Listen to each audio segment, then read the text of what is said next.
नित्यानन्दं परमसुखदं केवलं ज्ञानमूर्तिं द्वन्द्वातीतं गगनसदृशं तत्त्वमस्यादिलक्ष्यम् एकं नित्यं विमलमचलं sarvadhi sakshibhutam bhavatitam trigunarahitam satgurum tam namami. Welcome to Nithyananda Yoga, where we transcend the limits of conventional practice and dive deep into the source of our being, drawing from the original source of yoga itself. Today, we're embarking on a journey of a simple 308 asanas, the Dvitiya Vinyasa Krama. But it's not just about contorting the body or mastering complex postures. It is about connecting in oneness with the cosmos. Your body will be like wax, moldable and pliable. Today, as we embark on this journey, shed the notion of limitations. Forget the boundaries imposed by your bone and flesh. Instead, recognize yourself as the very source material of the cosmos, the consciousness from where we all come from. With each movement, you will not just be stretching muscles, you will be reaching into the depths of your consciousness. Visualize yourself as a sculptor, crafting your form with intention and precision. Want to grow 4 inches taller by the end of this session? Believe it, for your body is a wax waiting to be molded as per your intention. There is only one enemy towards this that we have built within each one of us, that is the parasites of negativity. Every muscle you have built in the moment of anger, of anxiety, of pain, of incompletion becomes the boundary of your consciousness. Today, we embark on a journey to detoxify ourselves, make us experience our original nature as divine.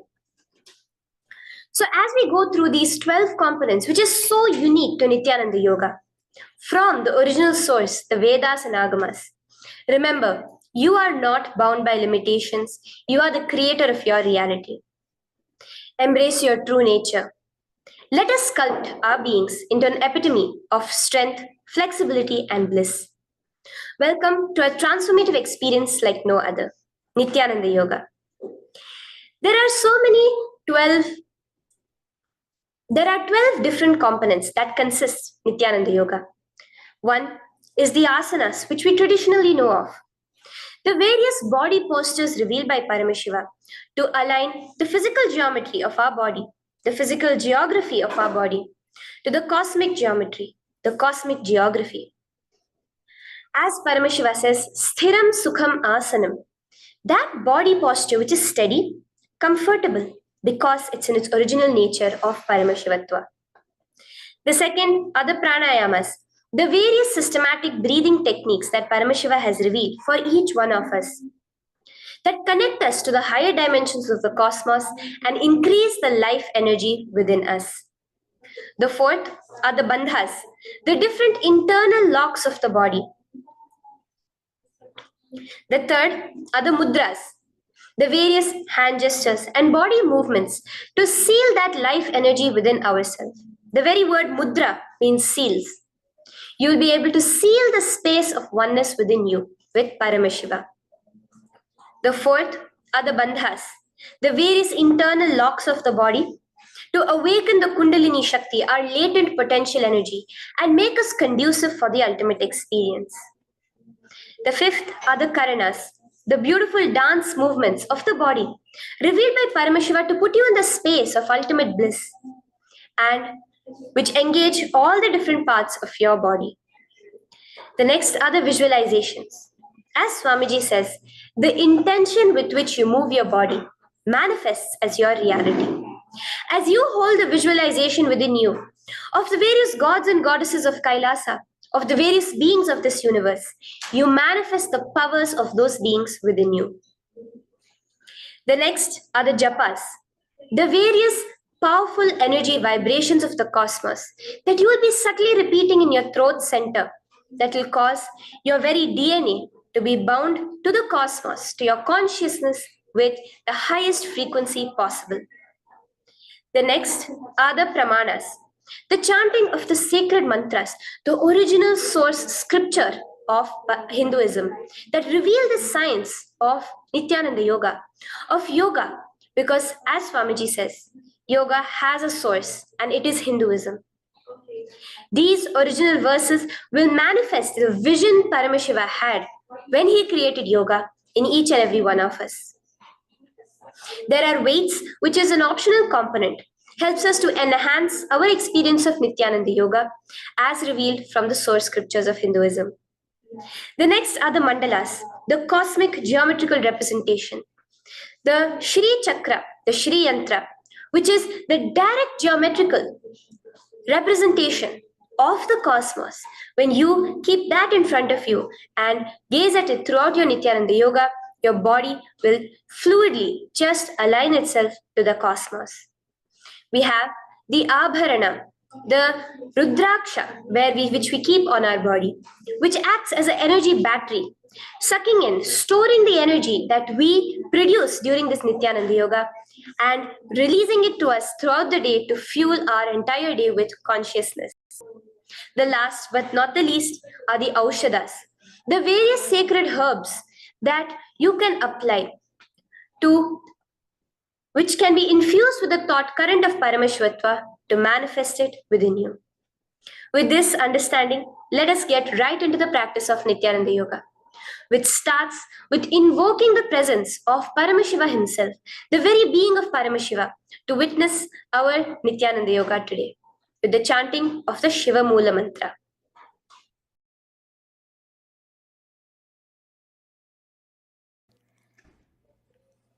Let us now chant the Shiva Mula Mantra 11 times internally. Om Ham Hom Shivaya Namaha. Om Ham Hom Shivaya Namaha. Om Ham Hom Shivaya Namaha.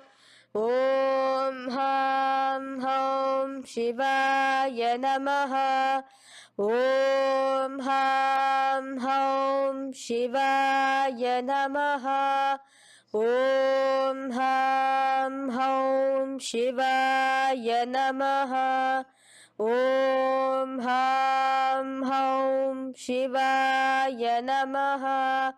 Om Ham Hom Shivaya Namaha. Om Ham Hom Shivaya Namaha. Om Ham Hom Shivaya Namaha.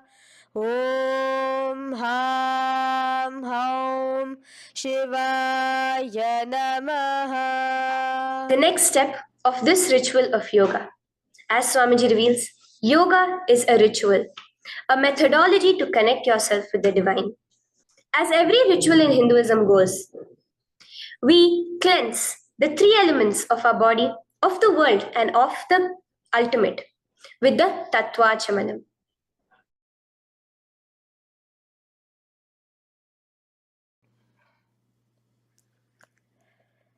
The next is the Tattvachamanam.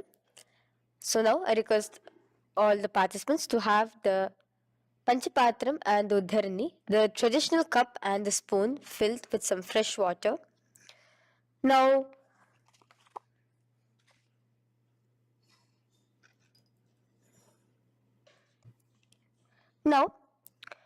keeping your right hand in the shape of a cow's ear, the Gokarna Mudra, pour one Uddharani of water from the Panchapatram and chanting each of the following mantras internally, drink the water that flows through the base of the palm.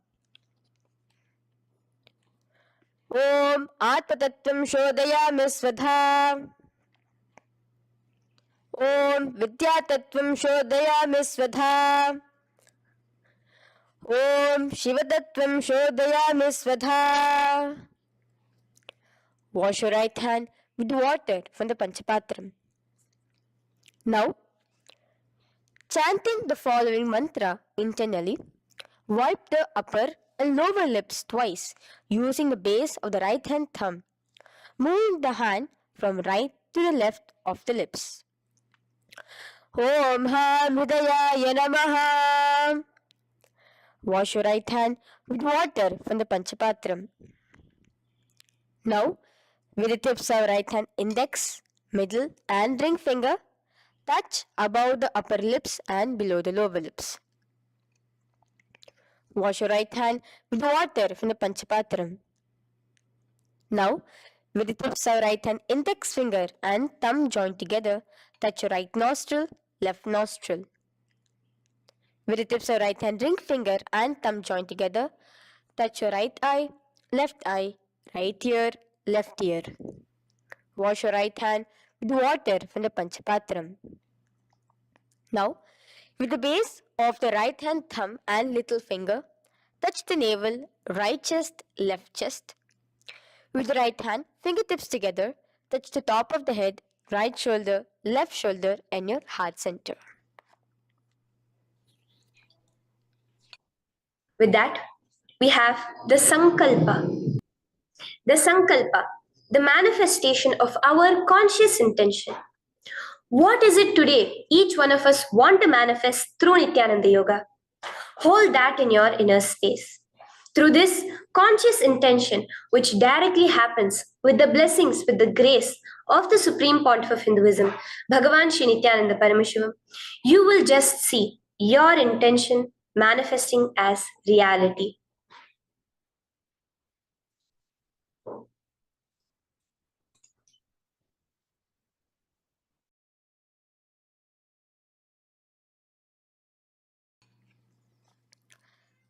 The next is the sankalpa, the conscious resolution. So now I request all participants now to, with your right hand, cover your left palm, which is the sankalpa mudra, and keep both the hands on the right thigh. Continue to keep this mudra till the end of the sankalpa.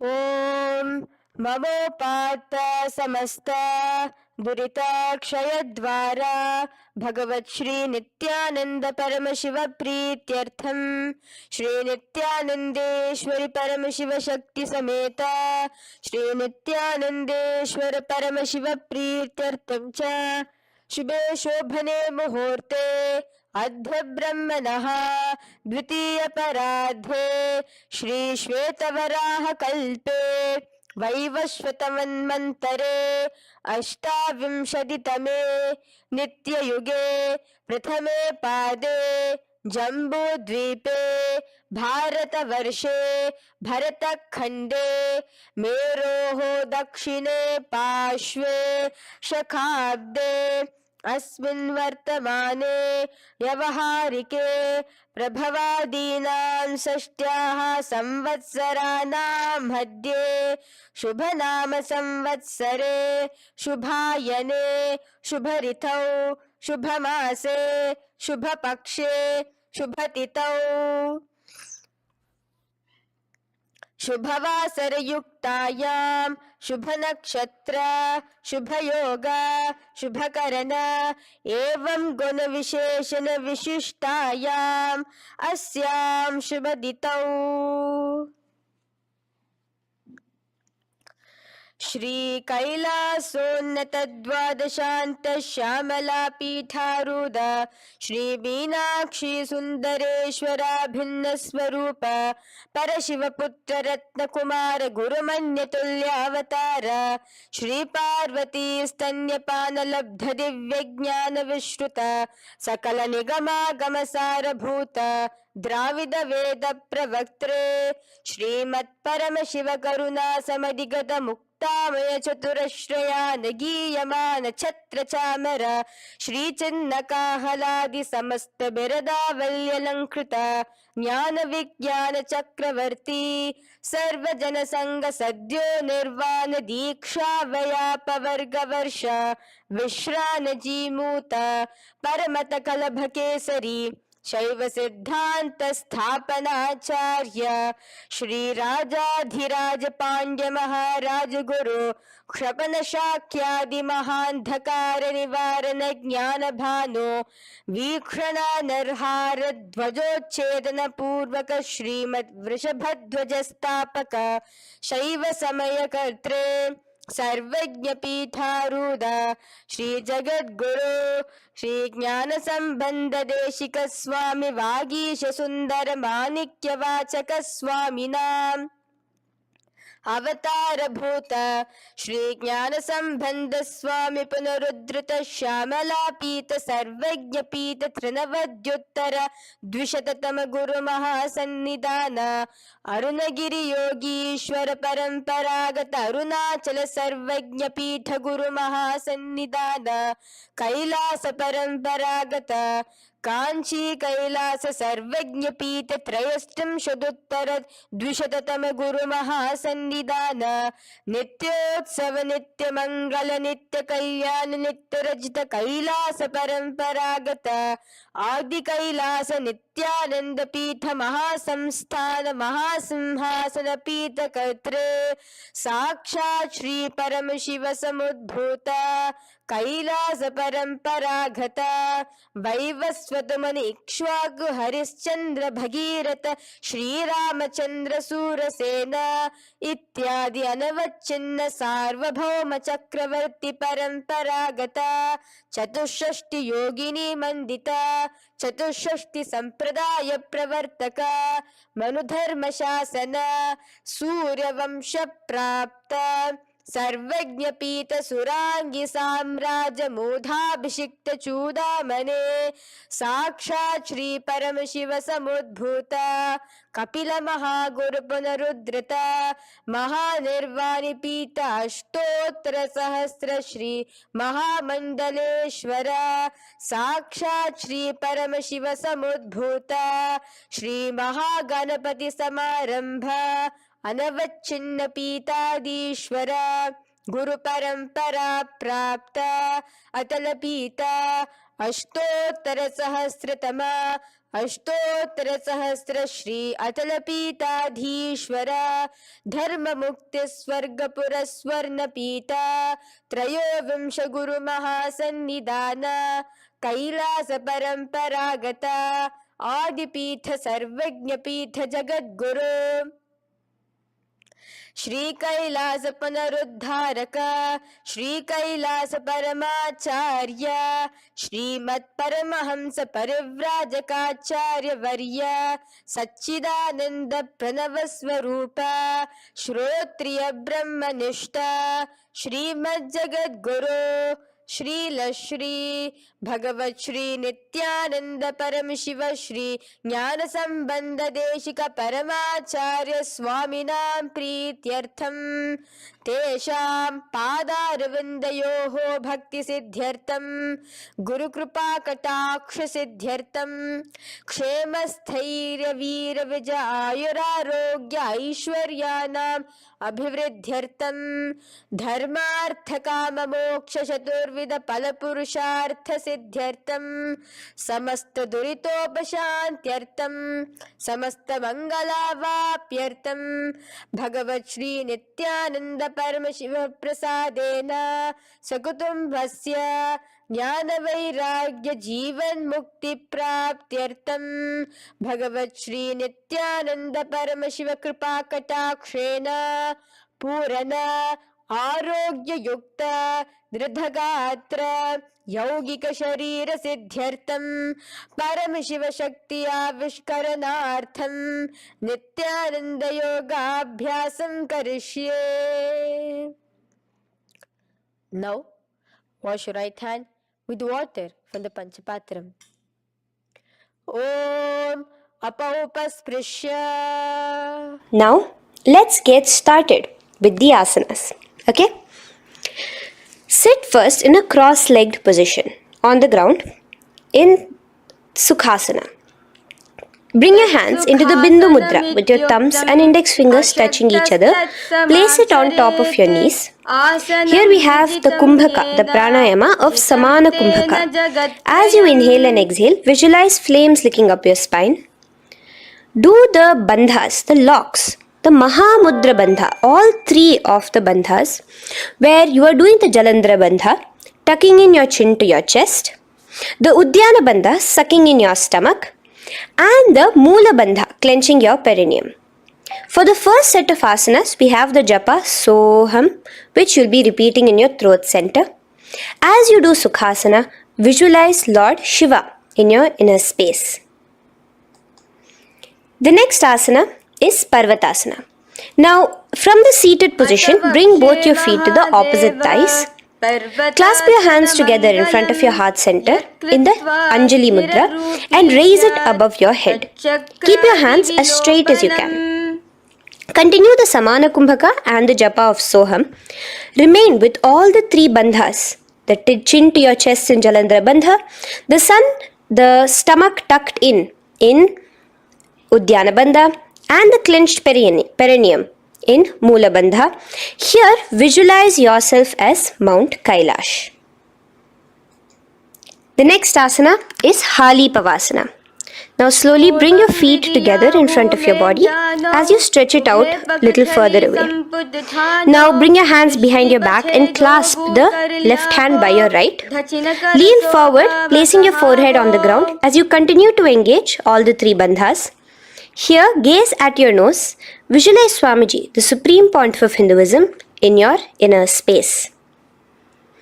Now in a similar position from Hali Pavasana, just release your hands, slightly get up and bring your hands in front of your body. Place them on the ground, cupping your hands, making a hollow in Nagi Pavasana. Visualize yourself as a snake, gazing at your nose. Continue the japa, the pranayama and all three bandhas engaged. Now, raise up. This is Kokilasana. Hold your big toes with your index and middle finger in the Prana Mudra. Stretch your legs straight out and upwards. Cross it into Padmasana. Bring it to your opposite thighs. Lean forward and down onto your elbows. Again, tuck your chin into your chest, suck in your stomach and clench the perineum in the Mahamudra Bandha. Visualize yourself as a bird in Kokilasana. The next is Nithyananda. Now, raise up again. Bring one ankle to the top of the opposite knee. Hold the elbows with your hands. Hold the respective elbows with the opposite hands. Again, engage all the three bandhas and rotate your arms in a circular motion. Keep the spine completely straight and gaze towards your nose. Visualize Swamiji, the Supreme Pontiff of Hinduism, in your inner space. Next is Gajasana. Press your hands onto the ground. You can bring your feet a little back as you raise yourself up, your hips up high. Lower your head and then chest, scooping your body forward again and again. Here, engage the Udyana Bandha, where you suck in your stomach along with the Mula Bandha, clenching the perineum. Visualize yourself as an elephant. Gajasana. Now stop the movement slowly. In another dynamic asana, which is Rikshasana, you will start alternatively pressing the heel of one foot onto the ground while lifting the other heel up. Repeat this again and again. The next is Vaishyasana. Now slowly come to a standing position. Stand tall on the tips of just your big toes. Keep your head neck straight line. And bring the middle, index and ring fingers to your heart in the Hridaya Mudra. Continue engaging the Udyana Bandha. Visualize Swamiji in your inner space. Here we have a very interesting movement, which is the Karanas, the dance movements. So the first Karana is Urdhva Janu Karana, which literally means the raised knee. So now stand in the Aramandi position, which is your heels touching together, the toes facing outwards, almost at a 45-degree angle. Bend your knees low and keep both your hands at your chest, elbows parallel to the ground. Twist one knee towards the center of your body. Raise it up, back across the body back to the original position. Simultaneously with the leg movement, follow it with your respective hand, up and across the body. Repeat this alternatively on both sides. Now, in Balalingasana, come back to a standing position straight and interlace your fingers from outside in. This is the Sarva Vashankari Mudra. Hold on to your knee, pulling it up towards your chest. Pull it tight. Continue to keep your spine straight. Engage all the three bandhas, the Jalandhara bandha, the Udyana bandha and the Moola bandha. As you are holding your knee, visualize yourself holding, caressing a baby. Bala Lingasana. The next asana is Pada Asana. Now the same foot which is raised, clasp it with your hands and pull it behind towards your body, holding it with both your hands.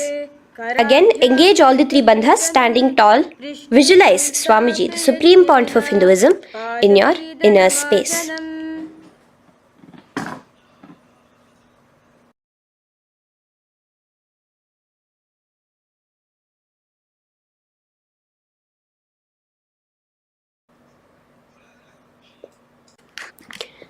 From here, let's enter into Natarajasana.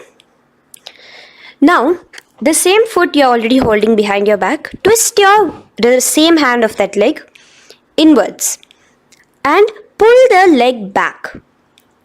Extend the opposite hand forward with the index and thumbs together, again in the Bindu Mudra. Now, pull the foot back and up while leaning forward in Natarajasana. Hold your balance here. Here you will be engaging only the Moola Bandha, visualizing yourself as Lord Nataraja, the Lord of Dance.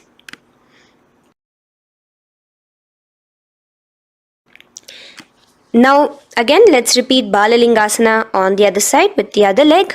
Pull it up towards your chest with the hands in the Sarva Vashankari Mudra. Engage all the three bandhas as you visualize yourself holding and caressing a baby. Now pull your foot back into Pada Pidanasana on the other side.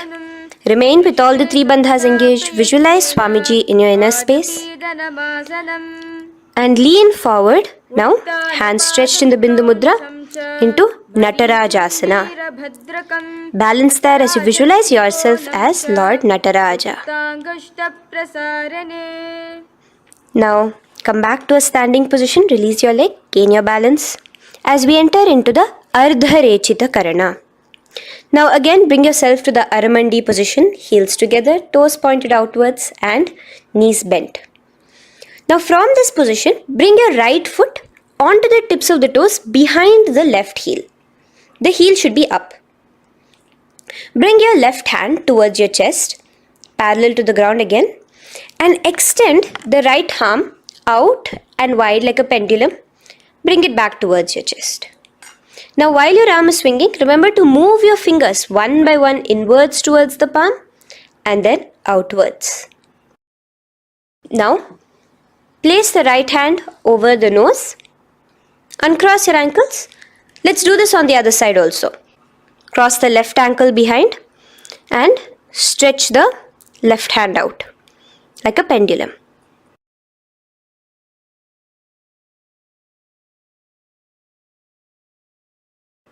Bring it to your nose and cross the ankles. Now let us enter into the skeleton dance. It's a very powerful meditation. It cleanses the muscle memory. Any patterns which are there within your muscle memory can be completely wiped out through this skeleton dance. Just 2 simple steps. Now stand straight, visualize yourself as a skeleton. You can close your eyes. Just visualize yourself as pure bones. There are no muscles, no veins, no nerves, tissues, organs, nothing. Just bones, a skeleton form. And shake your body intensely. As a skeleton, you are moving yourself wildly, intensely. Just shake it all out. Move your hands, move your legs, your head. Let there be no bone in your body untouched. Just move it. Move wildly, shake. Literally feel yourself throwing all the patterns out of your system with the intensity of your shaking.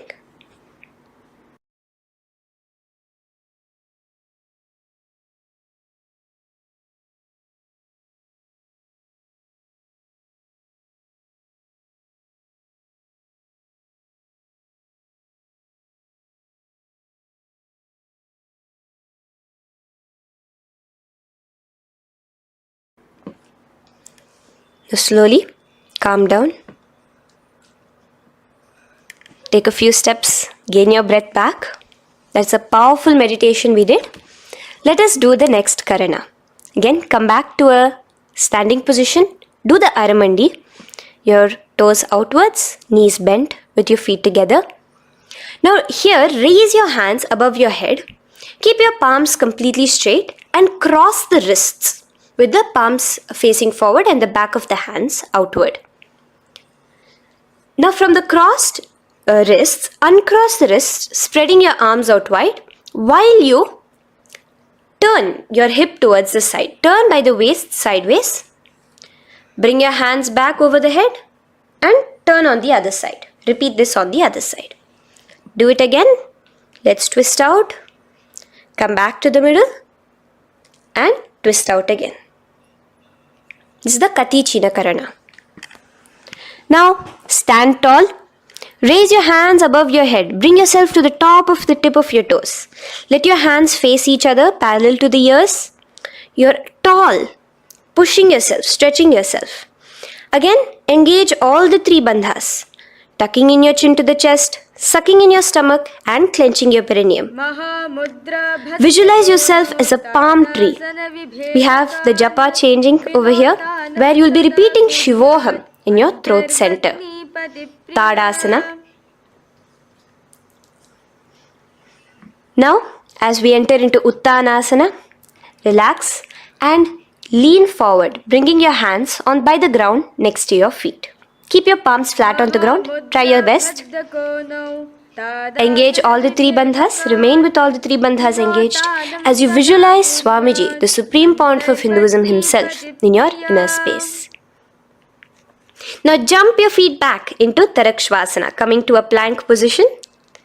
Keep your hands shoulder width apart. Be steady there. Chuck in your chin to your chest in the Jalandhara Bandha as well as engaging the Moola Bandha. Now rotate your head while in the Jalandhara Bandha from shoulder to shoulder, side to side. This is Tarakshvasana. Visualize Swamiji, the Supreme Pontiff of Hinduism, in your inner space. Yes. Now lay flat onto the ground in Bhujangasana. Lower your entire body down. Now point your toes backwards. Keep your hands by the side of your chest and push yourself off the ground. Remember to use the strength of your lower back to hold yourself up. Open your mouth wide. Inhale through the hollow of your throat and exhale through your nose. This is the Bhujangani Mudra. In Bhujangasana, you will visualize yourself as a cobra. Now come back into a plank position. So you can tuck in your toes and come back into a plank position. In Shashasana, alternate bringing one knee towards your chest, back and forth. So you'll bring one knee front, push it back and bring the other knee. Repeat this again and again. Do the Sahaja Kumbhaka. Simple breathing in, breathing out. Engage the Moola Bandha, clenching your perineum. Visualize Swamiji, the Supreme Pontiff of Hinduism. Okay. Now place your legs back into the plank position as we enter into Rathasana. Again, bring one foot between your hands and alternate jumping one foot back and bringing the other foot forward simultaneously. Again and again. Continue the Sahaja Kumbhaka and the Moola Bandha engaged as you visualize yourself as a chariot, a Ratha, in Rathasana. Now, into Veerabhadrasana. Remain one leg in between your hands. So as you jump, one leg comes between your hands. Stop in that position. One leg stretched back. And raise yourself up into a standing position. So the front foot will be pointing forwards and bent at a 90-degree angle. The knee will be bent at a 90-degree angle. The other leg, which is extended back, the foot will be pointed sideways at a 45-degree angle. Now raise your palms, hands up, parallel beside your ears. Do the Uddiyana Bandha along with the Moola Bandha, pulling in your stomach in. Gaze towards your third eye as you visualize yourself as Lord Veerabhadra. Now relax down, Switch your legs around and let us do Virabhadrasana on the other side. Stretch your hands up, gaze towards your third eye, suck in your stomach in the Uddiyana Bandha and visualize yourself as Lord Virabhadra. Okay, bring your feet together now. Let us move into Vrikshasana. Now stand tall, gain your balance here slowly. Bring one foot towards the inner thigh. Bring your palms together, raise them up above your head in the Anjali Mudra. Keep your elbows as straight as you can. Again, continue the Uddiyana Bandha, sucking in your stomach. Gaze forward, hold your balance, visualize yourself as a tree, the stability of a tree in Vrikshasana. Now, slowly bring your hands down. Now the foot which is in your inner thigh, bring it towards the opposite, to the root of the opposite thigh. Bring your hands in the Namaskar Mudra in front of your heart center together and visualize yourself here as Lord Garuda, just engaging the Moola Bandha alone here. This is Garudasana. Now let us repeat Vrikshasana on the other side. Slowly put your foot down. Bring the other foot to the inner thigh. Raise your hands above your head. Suck in your stomach in the Uddiyana Bandha and visualize yourself as a tree. Let's repeat Garudasana on the other side. Slowly bring the foot to the opposite thigh and lower your hands to be in front of your heart center. Release the Uddiyana Bandha, just engaging the Moola Bandha, clenching your perineum. Visualize yourself as Lord Garuda, the eagle vehicle of Lord Mahavishnu. Okay, bring both your feet to the ground now and spread them far apart from each other. Now keep one leg toes pointing forward and the other set of toes pointing sideways. Straighten your arms out parallel towards the ground. Bring your front arm down towards the front foot, beside your foot, while the other arm extends towards the sky. Visualize yourself as a triangle in Trikonasana. Now raise up and let's repeat Trikonasana on the other side. Switch the position of your legs around and go forward. The other arm raised towards the sky. Visualize yourself as a triangle. Now come back to a standing position. Bring your feet together. We are having another Karana, the Nikuttaka Karana. Bring yourself to the Aramandi position. Feet together, knees out wide. Here now bring your hands towards your chest, but keep both your palms parallel towards each other. Bring your right foot onto the toes with the heels up. And simultaneously bringing the right hand towards the top. Now drop the right foot, simultaneously lifting the left foot onto the toes and switch the hands position. Now the left hand is on the top and the right hand is on the bottom. Repeat and let us do this repeatedly. Okay, relax now, come back to a straight position and sit down onto your toes. Sit on your heels with your toes on the ground, knees raised up off the ground, together in front of you in Angushtasana. Bring your hands together in the Namaskara Mudra in front of your heart center. We have a very interesting pranayama over here, which is the Bhramari Kumbhaka, where you will be subtly buzzing like a bee as you do this asana. The japa we'll be entering into is Sadashivoham. In Angushtasana, engage the Moola Bandha as you visualize Swamiji, the Supreme Pontiff of Hinduism, in your inner space.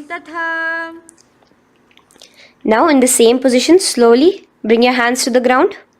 Balance yourself as you stretch one foot forward, sitting on the heel of one foot and the other foot stretched forward, toes pointed upwards. Bring your hands to the Vara Mudra, just the tips of the finger on the ground while the palm faces forward, both your hands.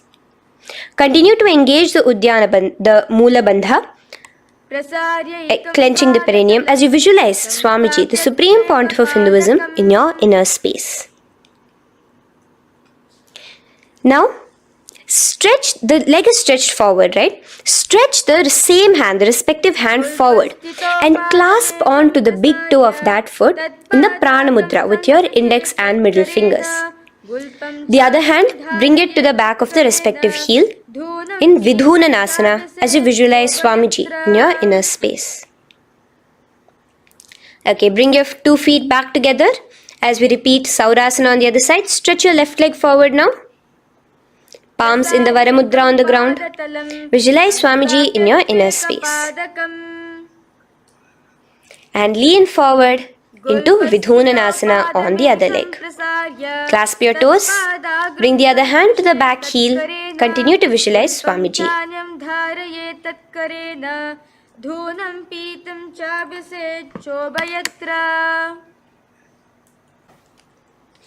Now bring your 2 feet back together as you continue to sit on the heels, getting a nice toe workout here.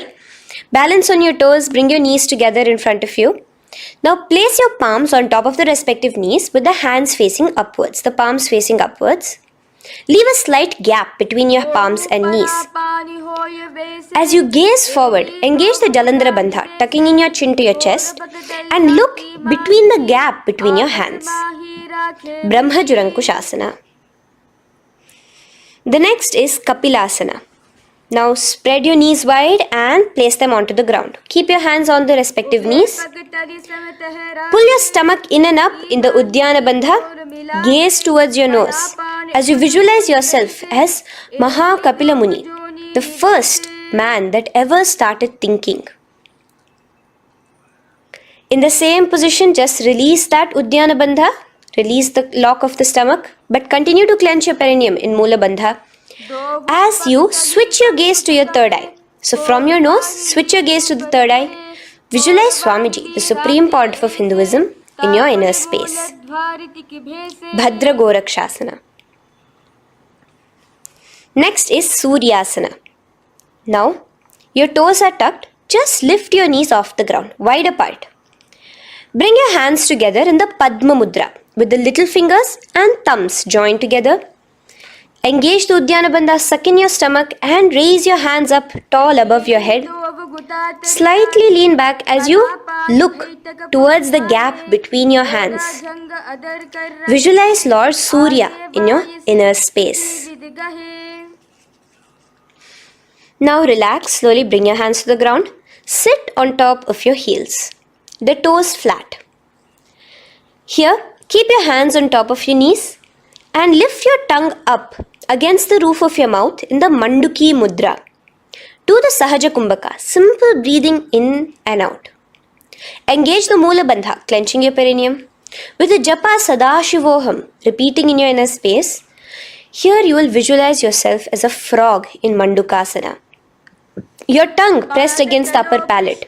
Is your frog-like tongue catching the nectar of immortality dripping from your Sahasrara Chakra?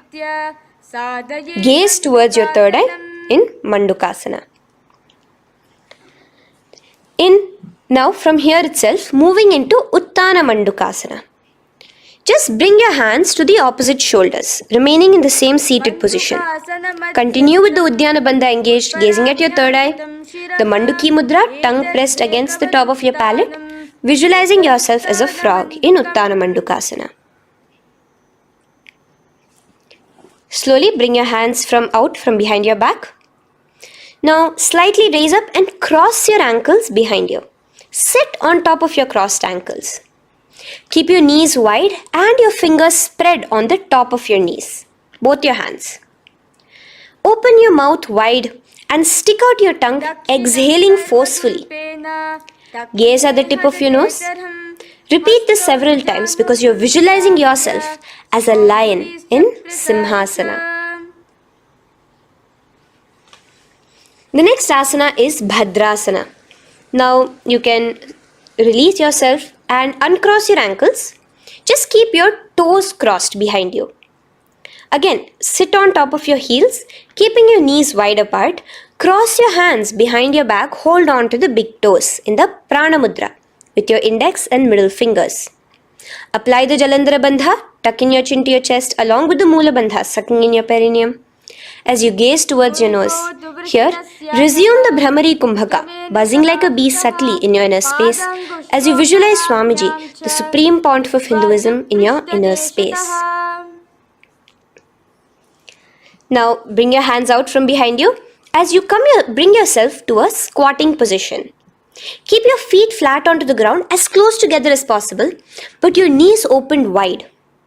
Bring your body in between your knees, your torso in between your knees, and take your arms in and around your knees towards the back, clasping your fingers, interlacing your fingers behind you in the Parashu Mudra. Gaze towards your nose. Visualize yourself as a crow in Kakabhusandhi Asana. The next asana is Kani Pavasana. Unclasp your hands and place them flat onto the floor. Keep them shoulder width apart for good balance. Now, slowly bring your knees to the back of your arms, above the elbows. Lean your chin forward and down. Keep your gaze steady as you lift your feet off the ground. In Kani Pavasana, visualize Swamiji, the Supreme Pontiff of Hinduism, in your inner space. Now in the same position, slowly lower your head to the ground and stretch your legs up high, forming a tripod between your two hands and your head in Kapali Asana. Gaze at your nose, continue the Brahmari Kumbhaka, continue engaging the Mula Bandha and the Japa of Sadashivoham. Visualize Swamiji in your inner space. The next asana is Parshva Mayurasana. Slowly bring your feet down. Yes, relax. And now squat on your toes with your knees together and twist your body. Place both the hands to one side of your knees. Now bring one of your elbows to the knee and the other of your elbows towards the hip. Lean onto your arms, balance, extending your legs out to the side. Gaze towards your third eye, visualizing yourself as a peacock. In Parshva Mayurasana, as you do the pranayama, the Rechaka Kumbhaka, let your exhalations be prolonged and your inhalations be slightly shorter. Now relax, bring your feet to the ground and bring your body to the other side of your knees as you repeat Parshva Mayurasana on the other side. Lean forward, stretch your legs, gaze at your third eye. Visualize yourself as a peacock. Now let's do Bhairaganathasana. Now come again to a plank position. Place your hands down, stretch your legs back and bring one foot around your shoulder to be placed in between both your palms. Gaze at your third eye. Just engage the Mula Bandha, clenching your perineum. Here, this is Bhairaganathasana. Visualize yourself as Lord Kala Bhairava. Slowly bring your foot out and bring the other foot in between your palms, remaining in the plank position. Continue to visualize yourself as Lord Kala Bhairava in Bhairaganathasana on the other side. The next asana is Unmukha Pithasana. Now from the same plank position, bring your forearms onto the ground. Be steady as you walk your feet closer towards yourself, forming like a slight mountain. In Unmukha Pithasana, gaze at your third eye. Continue the Rechaka Kumbhaka. Visualize Swamiji in your inner space. The next asana is Vashishthasana. Now, just raise yourself onto one of your hands. So, release your forearms off the ground and raise yourself onto your right arm. And keep your body completely parallel to the ground as you raise your left arm straight above your head. Visualize yourself as Rishi Vashishta as you do the Vashishthasana. Gaze towards the hand on the top. Now slowly bring that hand down. As you switch the hands, bringing your right hand up towards the sky. Balance there, completely straight on your toes. As you visualize yourself as Rishi Vashishta, the Guru of Bhagavan Sri Rama. Now, bring your feet forward into Anjani Asana. So here you will be sitting on your hips with your legs pointed forward and sit on top of your hands. So keep your palms facing upwards and sit on both your palms as you tuck your elbows into your body. Do the Rechaka Kumbhaka, continue the Rechaka Kumbhaka. Engage the Jalandhara Bandha, tucking in your chin to your chest, gaze at your nose, visualize yourself as Lord Hanuman in Anjani Asana. Now, slowly release your hands from under your body as you lean forward into Paschimottanasana. Clasp your respective toes with your index and middle finger. Lean forward and down, bring your elbows to the ground, your forehead towards your knees. Engage all the three bandhas, the Mahamudra Bandha, as you visualize Swamiji, the Supreme Pontiff of Hinduism in your inner space, with a new japa, Mahasadashivoham, starting here.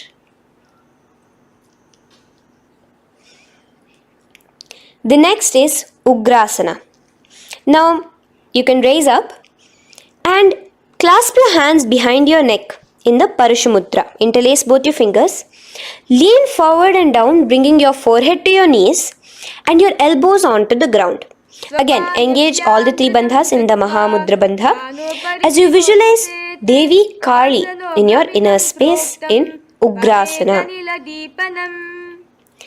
The next is Marichi Asana. So raise up and keep one leg pointed forward while you bring the other leg towards the groin, the knee pointed upwards. Place the foot flat on the ground. Now lean forward, bring both your hands, wrap your arms around the raised knee, clasping your hands behind the back together. Bring your chest to the thigh with your head towards the knee. Here engage just the Mula Bandha, sucking in your perineum, as you visualize yourself as Rishi Marichi in Marichi Asana. The next asana is Mahamudrasana. Now slowly raise up and the raised knee, let it rest by your side with your leg towards the inner thigh of the opposite leg. Now again reach down, hold your foot, bring your elbows to the ground, your forehead to your knees. Engage all the three bandhas in the Mahamudra Bandha. Gaze at your nose, visualize Swamiji himself in your inner space. Raise up. Let's repeat Marichi Asana on the other side. Bring the other foot straight while the other foot comes into the groin. Knee up. Lean forward, clasping your hands behind your back. Visualize yourself as Sage Marichi. Now from here, raise up, engage all the three bandhas as you let your knee fall to the side. Lean forward, clasping the foot. Gaze at your nose. Visualize Swamiji in your inner space in Mahamudrasana on the other side. Now, bring yourself to a seated position. Sit and bring the soles of your feet together. Bend your knees and keep your heels as close towards you as possible. While try to touch your knees to the ground. Clasp your feet together with both your hands. Maintain a straight spine. Gaze towards your nose in Bhadrasana 2. Visualize Swamiji, the Supreme Pontiff of Hinduism, in your inner space. The next asana is Gwali Pavasana. Now, keeping your feet together, just bring your hands towards the respective knees. Just lightly place them there. Tuck your chin to your chest in the Jalandhara Bandha, continuing to engage the Mula Bandha, clenching your perineum. As you gaze at your nose, visualize Swamiji, the Supreme Pontiff of Hinduism, in your inner space. Now, push your soles slightly further away from you. The joined feet, push it further away from your body. And lean forward, keeping both your hands, the fingers inside of the feet. Hold the soles of your feet. Lean forward and down. Bring your forehead to the ground. Gaze at your nose. Visualize the Yoni Mandala in your inner space. In Joni Asana. The next is Midiki Pavasana. Raise up. Stretch your arms out wide beside your body as you lean forward, your arms going over your knees. Bring your forehead to your feet. Continue to gaze at your nose. Visualize Swamiji, the Supreme Pontiff of Hinduism, in your inner space. Now, in Siddha Samadhi Asana, raise yourself up. Now, put your hands, your forearms, underneath the calves of the respective legs. Let your palms face up towards the sky as you bring your head down to your feet. Gaze at your nose as you visualize Lord Surya in your inner space in Siddha Samadhi Asana.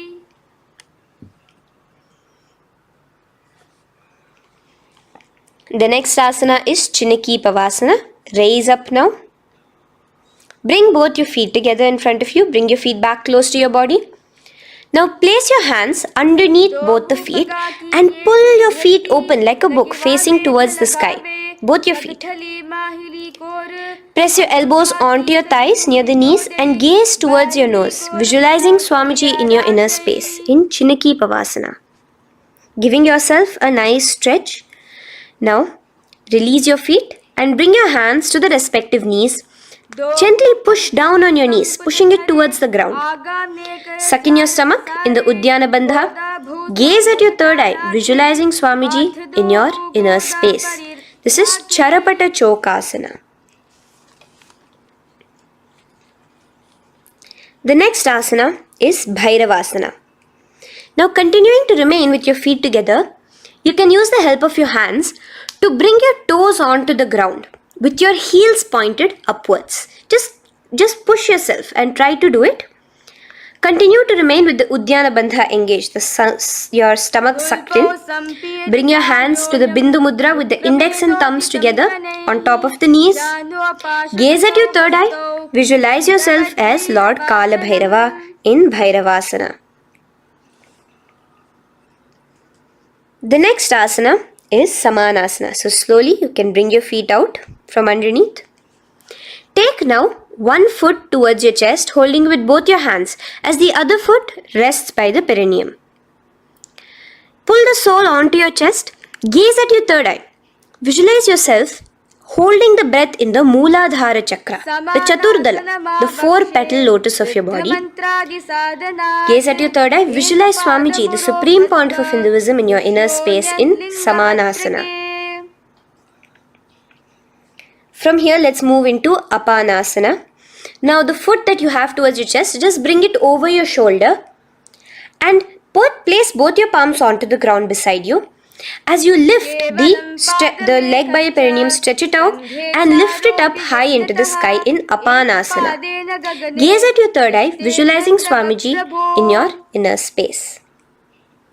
Let's repeat Samanasana on the other side. Bring your foot down. Clasp the other foot towards your chest. Gaze at your third eye, visualizing Swamiji in your inner space. And bring the foot onto your shoulder as we repeat Apanasana on the other side. Stretch your leg out straight in front of you, up high towards the sky, gazing at the third eye, visualizing Swamiji in your inner space. Okay, relax slowly. Let's move into Gomukhasana. Now, sitting in a seated position, cross one leg over the other, like over, and align the knees together at the center of your body and the feet by the opposite hips. Place both your hands on top of the stacked knees.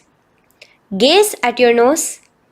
Here we have a beautiful pranayama, very cooling pranayama, which is the Sheetkari pranayama, where you will be inhaling through your clenched teeth with your tongue pressed against behind your teeth and exhaling through your nose, creating a hissing sound. The japa will be for the next sequence of asanas. Om Nithyanandoham. Visualize the face of a cow in Gomukhasana.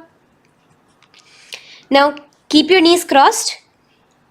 From the knees, bring your hands towards the respective toes on the side of the body. Clasp the big toe in Pranamudra. Suck in your stomach in the Uddiyana Bandha. Visualize yourself as Rishika Anasuya in Anasuyasana. Now in Anusuyasana 2, just bring your hands behind your back, clasped together, interlaced fingers in the Parashamudra. Lean forward and down. Try to bring your nose to touch the ground in front of you. Just visualize yourself as Rishika Anasuya and gaze at your nose. Anusuyasana 2. Raise yourself up now. Now bring one foot towards the perineum, knee resting on the ground. Raise your other foot with the foot in front of the lying down foot, knees pointed upwards towards your chest. Place your hands on the respective knees. Keep your spine tall, chest out. Gaze at your nose. Visualize yourself as Lord Garuda, the eagle vehicle of Bhagavan Mahavishnu. Garudasana 2. From here, moving into Naradasana. Now, keep both your hands, bring both your hands behind your neck and clasp them in the Parashamudra. Interlace your fingers behind your neck. Twist outward of the raised knee. Just keep your whole body outside of the raised knee. Gaze towards your third eye, visualizing yourself as Devarishi Narada in your inner space. From Naradasana, let's enter into Matsya Pithakasana. Place one foot on the top of the opposite thigh. Wrap your respective arm across the knee, holding on to the opposite shin. Extend the opposite hand straight. Hold on to the respective toe with the index and middle fingers in Prana Mudra. Gaze towards your nose. Visualize Matsyavatara, the fish form of Bhagavan Mahavishnu in your inner space in Matsya Pithakasana.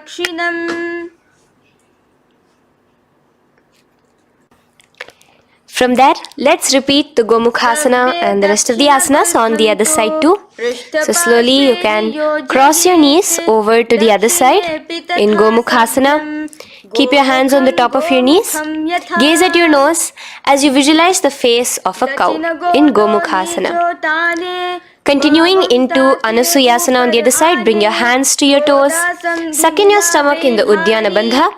Gaze at your nose, visualize yourself as Rishika Anasuya. And lean forward, bringing your hands behind your back in Anusuyasana 2. Interlace your fingers in the Parashamudra.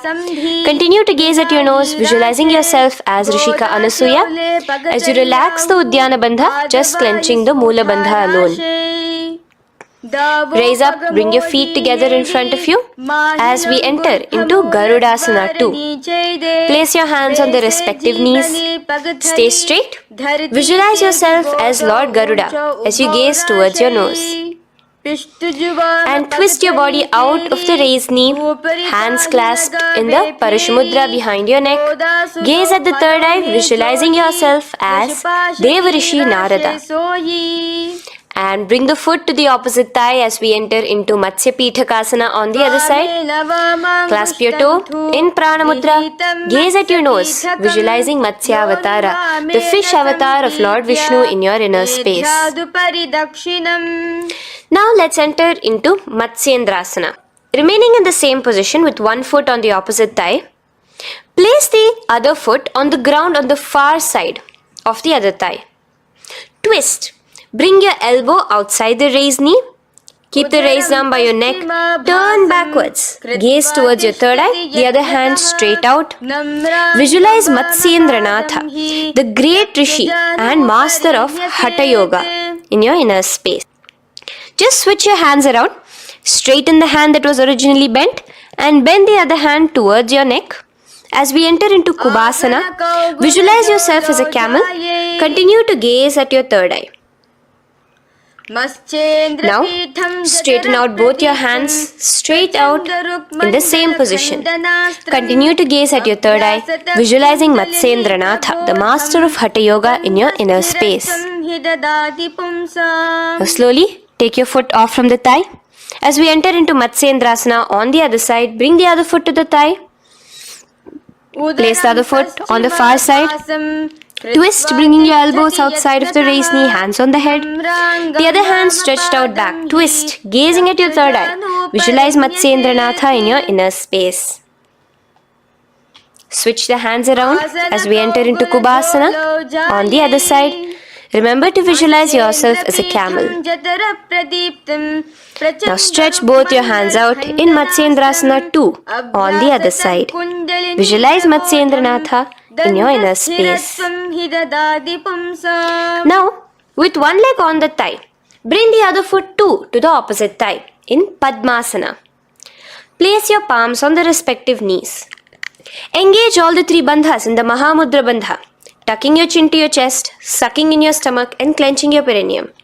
We have a new pranayama here, which is the Shitali Kumbhaka, where you will continue to inhale through the teeth without creating the hissing sound, and exhale through your nose. A new japa of Om Nithyananda Mahasadashivoham starts here. Gaze at your nose in Padmasana, visualizing yourself as Bhagavan Paramashiva. Now, keeping your legs in the same position, just cross your hands over each other, clasping onto the toes with your index and middle fingers in the Prana Mudra. Gaze at your nose, visualize yourself as Devi Parvati, the consort of Lord Paramashiva in Padmasana 2. Now, uncross your hands. Take your hands and insert it into the gap between your thighs and your calves. Put both your hands within and pull it out on the other side. As you balance on your hands, lifting your whole body off the ground, visualize yourself as a rooster in Kukkutasana. Now relax. Take your hands out from inside your feet as we enter into Baddha Keki Asana. Place your hand onto the ground as you raise up on your knees. Place your palms on the ground, fingers pointing towards the legs. Now keep your elbows together, pressed against your navel. Slowly lean forward, balancing, and extend your knees off the ground, visualizing Swamiji in your inner space. In the same position, stretch your legs out behind you. In Mayurasana, visualize yourself as a peacock. Hold your balance. Relax now. Yes, relax flat onto the ground into Makarasana. Lay down completely flat. Keep your feet pointing outwards, far away from each other. Place your forehead on the mat. Interlace your fingers behind your neck in the Parashumudra. Just relax, visualizing yourself as a crocodile as we go back to the Sahaja Kumbhaka, the simple breathing in, breathing out. Just keep the Moola Bandha alone engaged.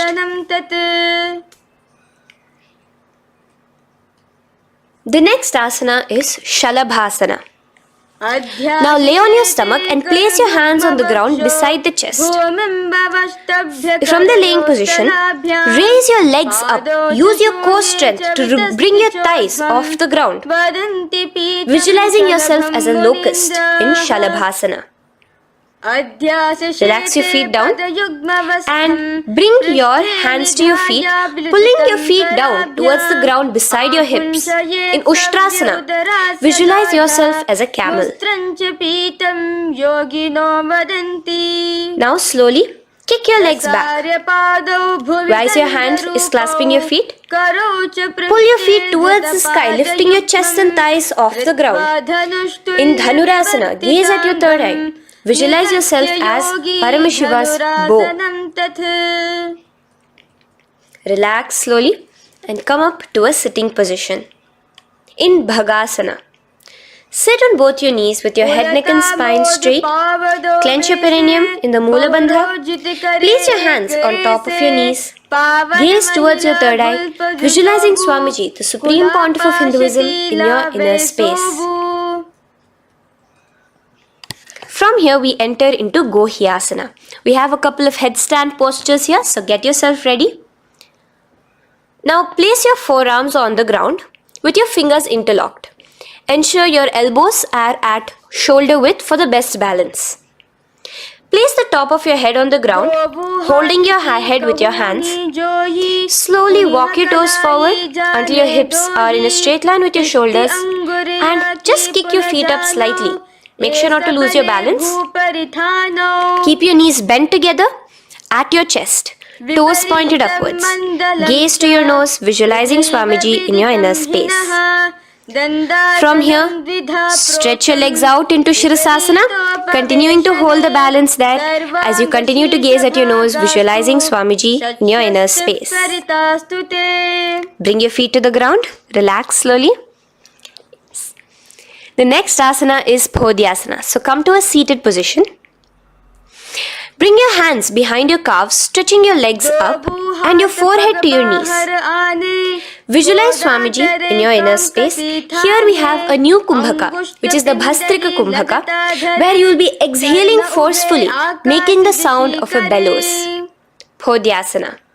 The japa for this next series is Om Nithyananda Paramashivoham, the Mahavakya. Relax yourself. Continuing to remain balanced with your legs up, just bring your hands to the opposite shoulders. In Parighasana, visualize yourself as a mace as you gaze towards your third eye. Now relax. Keep your elbows and palms onto the ground as your legs are raised. Visualize yourself as a boat in Naukasana. Continuing to gaze towards your third eye, remember to continue the Bhastrika Kumbhaka. Forceful exhalation. Now, continuing to keep your balance, just bring your hands to your feet and scoop your hands underneath the heels, pull it towards the chest. Keep your spine upright, gaze towards your nose. Visualize yourself as Lord Rudra in Rudrasana, the most ferocious form of Paramashiva. Now lay on your back, so you can remove your hands from underneath your feet and lay on your back. With your feet flat on the ground, knees pointed upwards. Now place your palms down. Just let your fingers touch the back of your heel. Do not clasp your feet. Lift your hips up high, pressing the feet onto the ground. Chin tucked to the chest in the Jalandhara Bandha automatically. Gaze at your nose, visualizing Swamiji in Unmukha Pithasana 2. Now lay onto the ground in Shavasana. Just lay completely flat with your palms facing upwards by the side of your body. Just unclutch from any movement happening within you. Visualize your body is dead. The Supreme Pontiff of Hinduism, Swamiji, is just liberating you. Just let your awareness, your energy completely pervade your body in the Shakti Chalan Mudra as you continue to vibrate with the Mahavakya.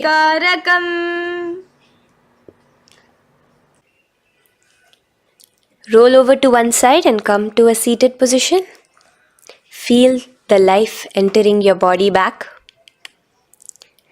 In a seated position, let us get continued with the sequence. We have 200 asanas more to go, starting with Yatha Sanishtasana.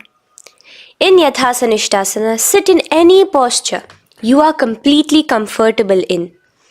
Bringing your hands into the Bindu Mudra with the thumbs and index touching. Start off with the Samana Kumbhaka. As you're inhaling and exhaling, feel flames licking up your spine.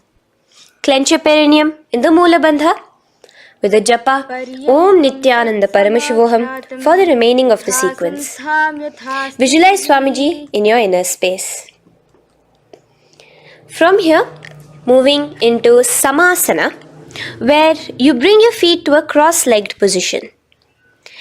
Keep your hands on your knees with the thumbs and index touching in the Bindu Mudra. Just inhale and exhale as you visualize Swamiji in your inner space. The next is Muktasana. Press your left foot against your genital region. Place the right foot on top of your left. Keep your hands facing downwards on top of your knees. Sit straight, gazing towards your nose. Visualize yourself as a sage liberated by Swamiji himself. Now, continue to remain in the same position as we go into Siddhasana, where your gaze will be switching from the nose to your third eye. Continuing to visualize Swamiji in your inner space, ensure the Moola Bandha, the perineum, is locked. In Siddhyasana now, continuing the same position. Engage all the three bandhas, sucking in your stomach, bringing your chin to your chest in the Mahamudra Bandha. Switch the gaze to the ground in front of you from your third eye. Visualize Swamiji in your inner space. Now, relax the Uddiyana Bandha and Jalandhara Bandha. Just keep the Moola Bandha, the perineum, alone clenched as we enter Rudrasana 2, where Your legs will remain in the same position, just your hands alone from resting on your knees will turn around to the Bindu Mudra, the thumbs and index touching. Gaze towards the third eye, visualize yourself as Lord Rudra, the fierce dimension of Paramashiva. The next is Santadhunasana. Keep your hands in the Bindu Mudra, your legs crossed in the same position. As you switch your gaze from your third eye to your nose, visualizing Swamiji, his tranquility, unshakable nature. Now, relax the Bindu Mudra, keep your legs in the same position, and bring your hands to your navel, cupping one palm over the other in the Samputa Mudra. It looks sort of like a lotus bud. Continue to visualize Swamiji in your inner space in Siddhasana 2. The next asana is Bandha Yoni Asana. Maintaining one heel over the other in the same position of the legs, bring your hands to your face in the Shanmukhi Mudra. So just listen carefully now. Bring your little fingers beneath the bottom lip of both hands. Your ring fingers above your upper lip. Your middle fingers closing your nose, your nostrils. Your index finger covering your eyes. And your thumbs pressed into your ears. This is Bandha Yoni Asana, visualizing Swamiji in your inner space.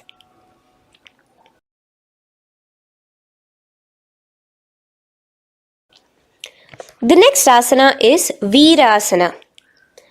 Now, you can remove your hands from your face and bring one foot onto the opposite thigh, and the other foot underneath the thigh. Keep your hands in the Bindu Mudra, thumb and index fingers together on the top of your knees as you embody the space and state of bravery, Veera, in Virasana. Now, changing the leg position again as we enter into Valmikasana. Keep your left heel on the right side of the generative organ, toes under the thigh. Keep your right foot on top of the left leg, toes by the knee. Again, bring your hands into the Bindu Mudra on top of the knees. Gaze towards your third eye. Visualize Rishi Valmiki, the poet, the first poet and author of Ramayanam. The next asana is Joni Mudrasana.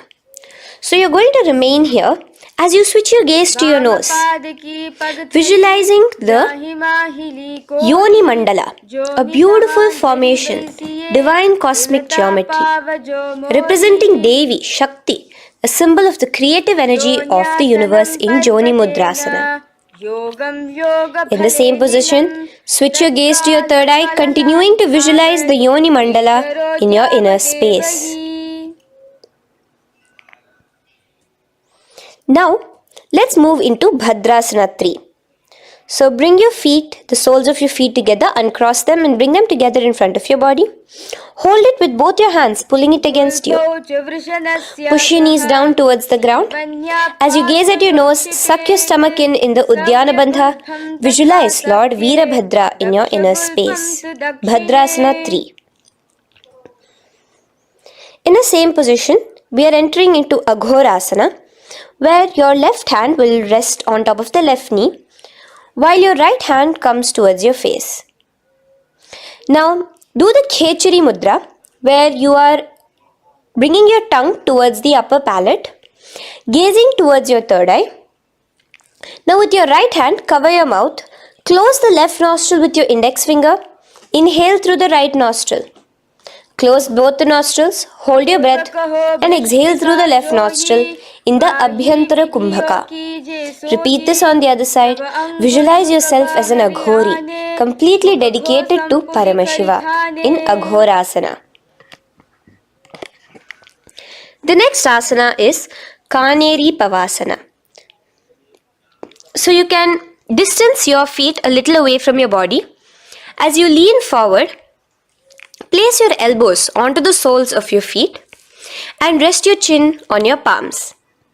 Gaze at your nose, suck your stomach in Udyana Bandha. Here, continuing with the Rechaka Kumbhaka, where your exhalations are prolonged than your inhalations, visualizing yourself as a female elephant drinking water in Kaneri Pavasana. The next asana is Parasana. So now, Come to a seated position, raise yourself up and keep your knees raised. Bring your hands underneath your knees, between your calves and thighs, and clasp them together. Interlace your fingers in the Parashamudra in front of your navel. Lift your feet off the mat. Visualize Swamiji, the Supreme Pontiff of Hinduism, in your inner space as you gaze at your nose in Parasana. The next asana we'll be moving into is Gopi Chandasana. Now take your hands out from in between the feet as you let your feet rest on the ground. Take your hands out from underneath your calves. Interlace your fingers around the feet with the soles of the feet together and raise it up towards your chest. Rest your knee on top of your feet. Gaze at your nose. Embody the state and space of a king in Gopi Chandasana. The next asana is Udarasana. So now just quickly release your legs, bring your hands underneath your calves and hold on to your feet again from inside out, both your feet together. Bring your feet up to your chin, resting your chin on top of the interlaced fingers. Bring your feet to your chest, gaze at your nose, visualizing your body, the Supreme Pontiff of Hinduism, free from any defects in Udarasana. Now, in the same position, just lift your legs up towards your head. Let the top of your hands come towards the top of your head, your forehead. And this is Vishishtasana. Visualize yourself excelling in everything in this posture. Now, slowly relax. Keep your hands underneath your shins as you take your hands up to the shoulder, pulling your hand and interlacing your fingers behind your neck. In Bhujasana, visualize yourself as a cobra. The next asana is Kalyanasana. So in the same seated posture, bring your hands around from behind your neck, remove them and put them around your back, interlacing the fingers behind you. Gaze at your nose. Visualize yourself as a beautiful, auspicious goddess in Kalyanasana.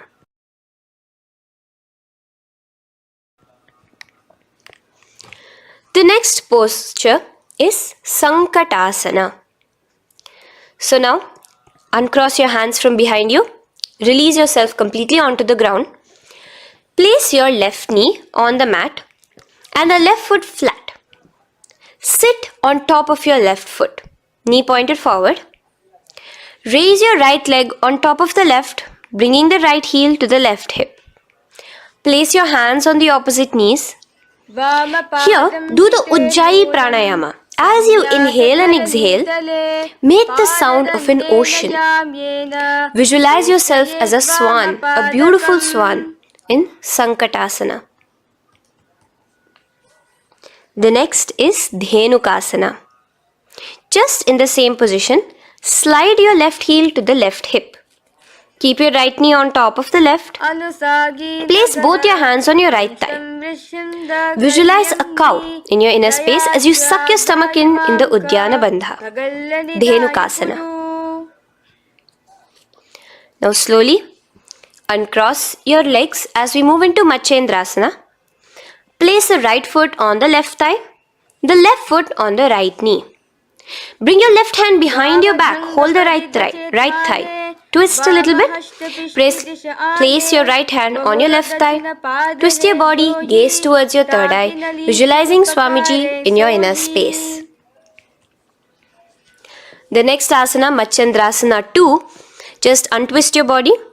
As you clasp the respective toes of both your feet with your hands, lean forward and down, bringing your forehead to the ground in front of your feet. Visualize Swamiji, the Supreme Pontiff of Hinduism, in your inner space. Raise up now. Keep your legs in the same position. We have the Guru Asana.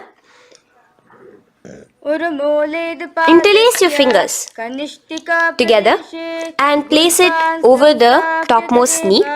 Suck in your stomach in the Udyana Bandha, clench your perineum in the Moola Bandha, tuck your chin to your chest in the Jalandhara Bandha. As you engage all three bandhas, visualize Swamiji in your inner space.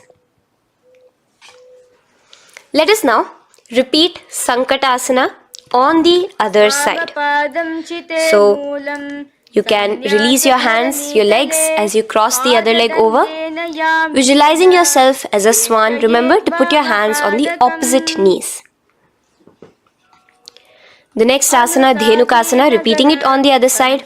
Slide your leg out, bring both your hands to the topmost knee. Suck your stomach in the Uddiyana Bandha. Visualize a cow in your inner space.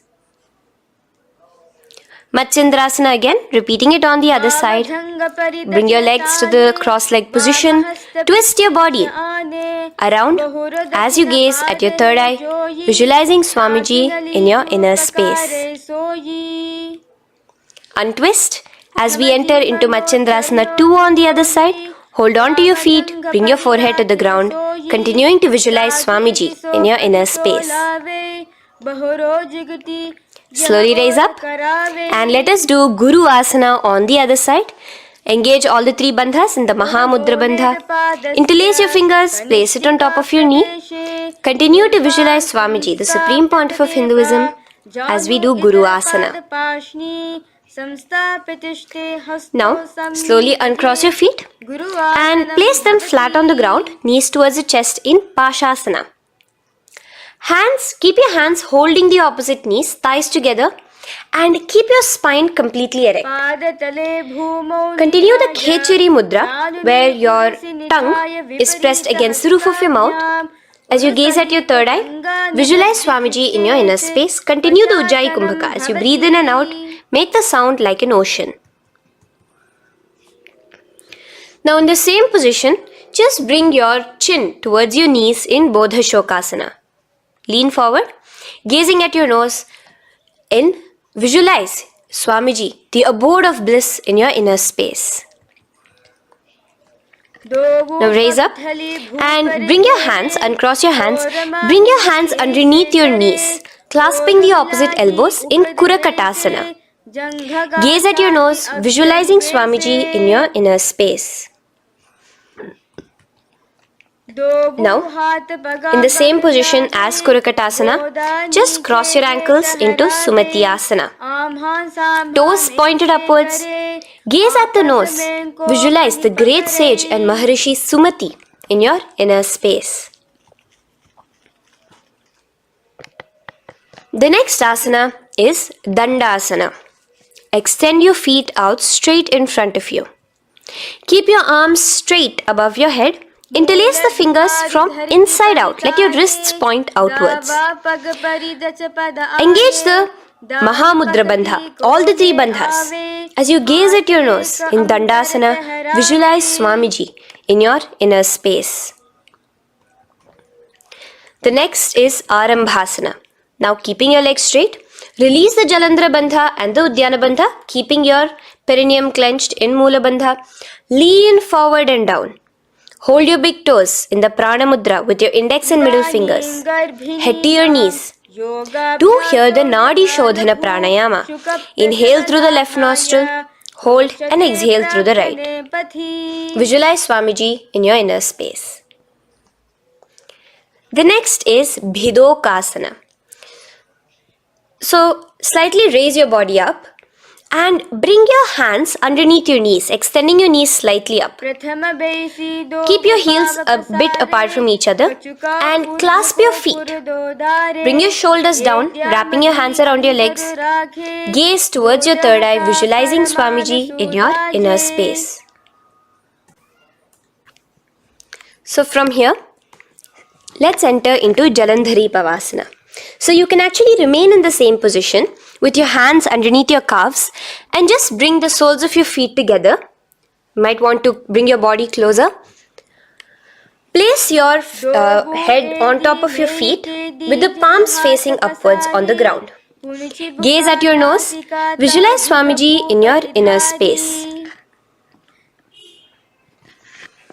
Now slowly bring your hands out from underneath and come to a seated position. Stretch your legs out as we enter into Urdhva Paschimottanasana. Here we have a new Kumbhaka, the Pratyahara Kumbhaka, where you will feel your breath coming from your Mooladhara Chakra up to the Brahmarandra above the Sahasrara. This is the Pratyahara Kumbhaka. In Urdhva Paschimottanasana, extend your legs out, lift one foot behind your neck and lean forward and down towards your foot, visualizing Swamiji in your inner space. Now, slowly, keeping your leg behind your neck, lay onto your back as we enter into Anantasana. Hold the foot from the top with the opposite hand. Visualize yourself as infinite, endless, eternal. Gaze at your nose in Anantasana. Just now, in the same position, roll onto your elbow of the hand holding the foot. Gaze at your nose, feeling in complete control like Swamiji in Ankushasana. Slowly remove the leg from behind your neck. Take a moment to stretch, relax. Lay on your back. Bring your knees towards your chest. Bring your hands around, encircling the thighs and the calves with your arms. Roll to the left and right in Drishasana, visualizing Swamiji in your inner space. The next asana is Urdhva Paschimottanasana. On the other side, let us repeat it. Raise up to a sitting position and bring the other foot behind your neck. Lean forward and down, clasping your foot. Repeating Anantasana on the other side, lay on your back, bring the opposite hand to the foot, gaze at your nose, and continuing to gaze at your nose, roll onto the elbow as we repeat Ankushasana on the other side. Now, you can release your foot and try to remain in the same position without removing the leg from behind your neck as you bring the other leg too to cross behind your neck with both your legs behind your head. Laying on your back, bring both your hands to clasp behind your back. Gaze to your nose, visualizing Swamiji in your inner space in Yoga Nidrasana. As we enter into Atma Ramasana, in the same position you can uncross your hands from behind your back. Bring it up, continuing to keep it underneath the legs. Just clasp it behind your neck. So you can bring your legs out from behind your neck. Just let your hands interlace behind your neck, gazing to your nose, visualizing the Atma Rama, Bhagavan Mahavishnu within you as your soul blessing you, as you gaze at your nose in Atma Ramasana. Now, you can release your hands and legs. Continue to lay on your back as we enter into Kochikasana. Bring your knees to your chest with the soles facing upwards. Extend your arms sideways as you gaze towards your third eye, visualizing Swamiji in your inner space.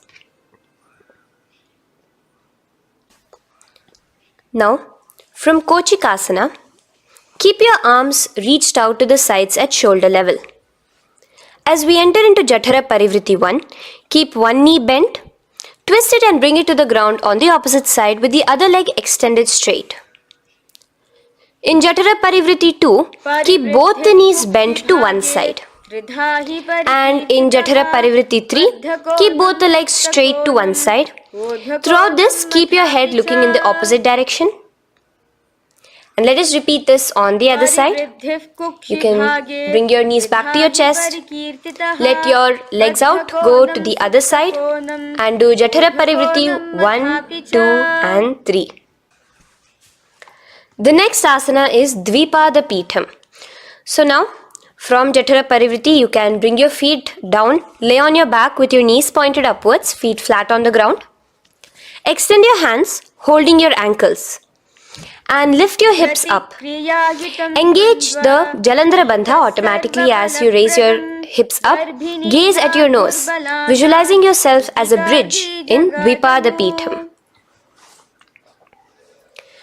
Now in Paryankasana, so you can lay back onto the ground and place your feet flat. Bring your arms over your head, placing the hands flat near your shoulders with the fingers pointing towards the feet. Lift your entire body up and off the ground in Paryankasana as you visualize yourself as sturdy as stone furniture. Lay back down slowly as you bring your hands out. Keep your knees to your chest here and your hands on the shoulders as we enter into Svottanasana. Visualize you're laying on your back.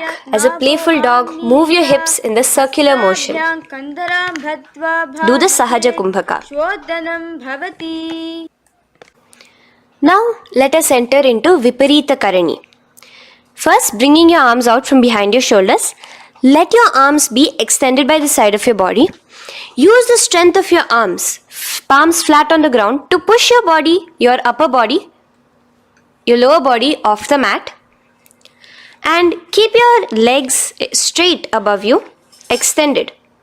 Move your legs around and around in Viparita Karani. Automatically the Jalandhara Bandha is engaged. Breathing during the Jalandhara Bandha is the Murcha Kumbhaka. Visualize Swamiji in your inner space. The next is Viparita Karani 2. In the same position, just stop the rotational movement of your legs. Visualize Swamiji in your inner space. Now, as we enter into Langalasana, just let your feet from the top rest onto the ground above your head. Interlace your fingers in the Parashu Mudra behind your body. Visualize yourself as a plow in Langalasana, continuing to engage the Jalandhara Bandha. Bhumim karshayet Langalasanam bhavati. Now, in Shaita Paschimottanasana, bring your hands out from behind your body and hold on to the toes above your head. Keep your legs and hands completely straight. Visualize Paramashiva as Shaita Paschimottanasana is one of the 84 different asanas directly revealed by Paramashiva himself. Continue to do the Murcha Kumbhaka, inhaling and exhaling with the Jalandhara Bandha. Clasping your toes now, spread your feet wide apart from each other in Supta Konasana. Visualize Swamiji in your inner space. Bring your feet back together as we enter into Chakrasana. Clasp your ankles, keeping your legs and hands completely straight above your head. Visualize yourself as a chakra, a wheel in Chakorasana. Now slowly rest your back onto the ground. Keep your legs raised up in Supta Prasarita Padangushtasana. Clasp the respective toes in the Prana Mudra with your index and middle fingers and spread your legs out wide apart from each other. Visualizing Swamiji in your inner space, restart the Ujjayi Kumbhaka where you're inhaling and exhaling, making the sound of an ocean. Bring your feet together in Supta Padangushtasana in the same position, continuing to visualize Swamiji in your inner space.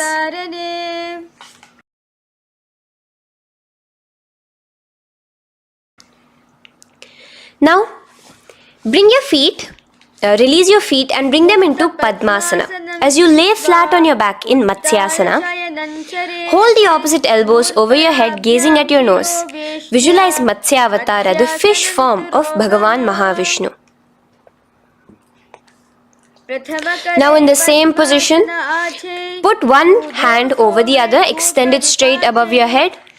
As you visualize Lord Rama in your inner space, continue to gaze at your nose. Now, slowly bring your hands to your hips as we enter into Sarvangasana. Lift your hips and legs up into the sky, crossing your legs in Padmasana. Let your hands support you, your elbows on the floor. Do the Jalandhara Bandha as you gaze at your nose in Sarvangasana. Now, bring your hips back onto the ground in Vrishchikasana. So, in the Padmasana, just remove one foot alone. Keep one foot on the opposite knee as you pull the knee towards your face. Let your hands stretch out above your head, hooking forward as you raise your upper back off the ground, visualizing yourself as a scorpion in Vrishchikasana, gazing at your third eye. Do the Jalandhara Bandha, tucking in your chin to the chest. Now just switch your legs around as we repeat Vrishchikasana on the other side. Continuing to visualize yourself as a scorpion, gaze at your third eye. The next asana is Vrishapada Kshepasana. So come now to a complete flat position on your mat. Come down to a complete lying down position and interlace your fingers around your neck. Now raise both your feet off the ground. Extend one leg straight and the other knee to the chest in a bicycle motion. Alternate between extending and raising the knee again and again, bringing your opposite elbows to the respective knees. Visualize Swamiji in your inner space. Breathe in and out in the Sahaja. From Vrishapadakshepasana, now lay flat onto the ground with your hands by your side as we enter into Marottanasana, where you will be lifting your legs one by one, touching the ears with your knees. Visualize Swamiji in your inner space. The next asana is Vrikasana. Now what you'll be doing is laying on your back. Bring the soles of your feet flat onto the ground. Stand up completely and lay back down. Visualize yourself as a wolf in Vrikasana.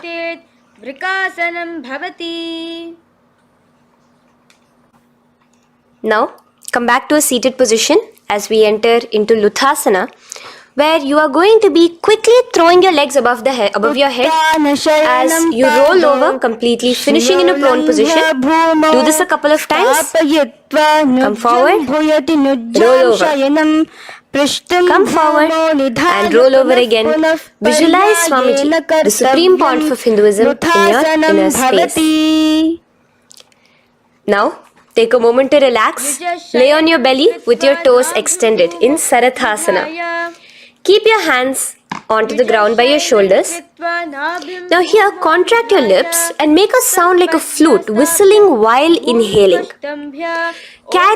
Visualize yourself as a ratha, as a chariot carrying warriors into battle for dharma on your back. Now from Sarathasana, let us enter into Dehalyullanghanasana. So place your palms on the ground and bring yourself to a plank position. Jump your leg forward and back between your arms, visualizing Swamiji in your inner space. Jump forward now. When your legs are between your hands, stand tall. Holding your toes with your hands, walk back and forth. Visualize yourself as a wise 60-year-old elephant in Jatyasana. Now come to a standing position. The next is a beautiful Karana, the Lolitika Karana. So keep your knees bent, feet pointing outwards again in the Aramandi position. Bend your elbows, keeping your hands at the chest level. Now swiftly move your arms across the body, bringing it back to the center and tilt your head back. Opening your chest up towards the sky, move your head in all the directions. Now stand back straight as we enter into Sarpasana. So stand erect like a rod with your arms by your side, hands touching the thighs. Visualize Devi, Kundalini, raising up and curling upwards around your body in Sarpasana. The next asana is Ushtrasadanasana. Lean forward and down, standing on top of your palms. Begin to move and walk like a camel, visualizing yourself as a camel. In the same position, continuing to walk around, switch your visualization to visualizing yourself as a horse as you start to walk around like a horse in Ashvasana. Now raise up tall as we enter into Kapotanitakasana. Interlace your fingers behind the back, pulling them down towards your calves. Open up your chest. Keep your hands in the Parashamudra. Visualize yourself as a soaring bird diving down in Kapotanitakasana. Now, stand tall as we enter into another Karana here, the Tala Pushpaputam Karana. Bring yourself to the Aramandi with your hands in the Namaskara Mudra. Simultaneously now, open up your palms while raising one heel off the ground, slightly lowering the waist and shoulder of the heel you have raised. Visualize you're offering a bouquet of flowers to Paramashiva as you come back to a standing position and repeat this on the other side. Let's do this a few times, offering flowers to Paramashiva. Now, come to a standing position. Stand straight and bring your hands together in the Namaskara Mudra. Slightly lean forward. Visualize yourself as a rhinoceros. Your hand is the horn as you gaze at your nose in Khadgasana. The next asana is Uttanottanam. So come to a standing position and sit down all the way as low as you can to the ground and stand up. Do this again. Sit down, stand up, and again. Sit down, stand up.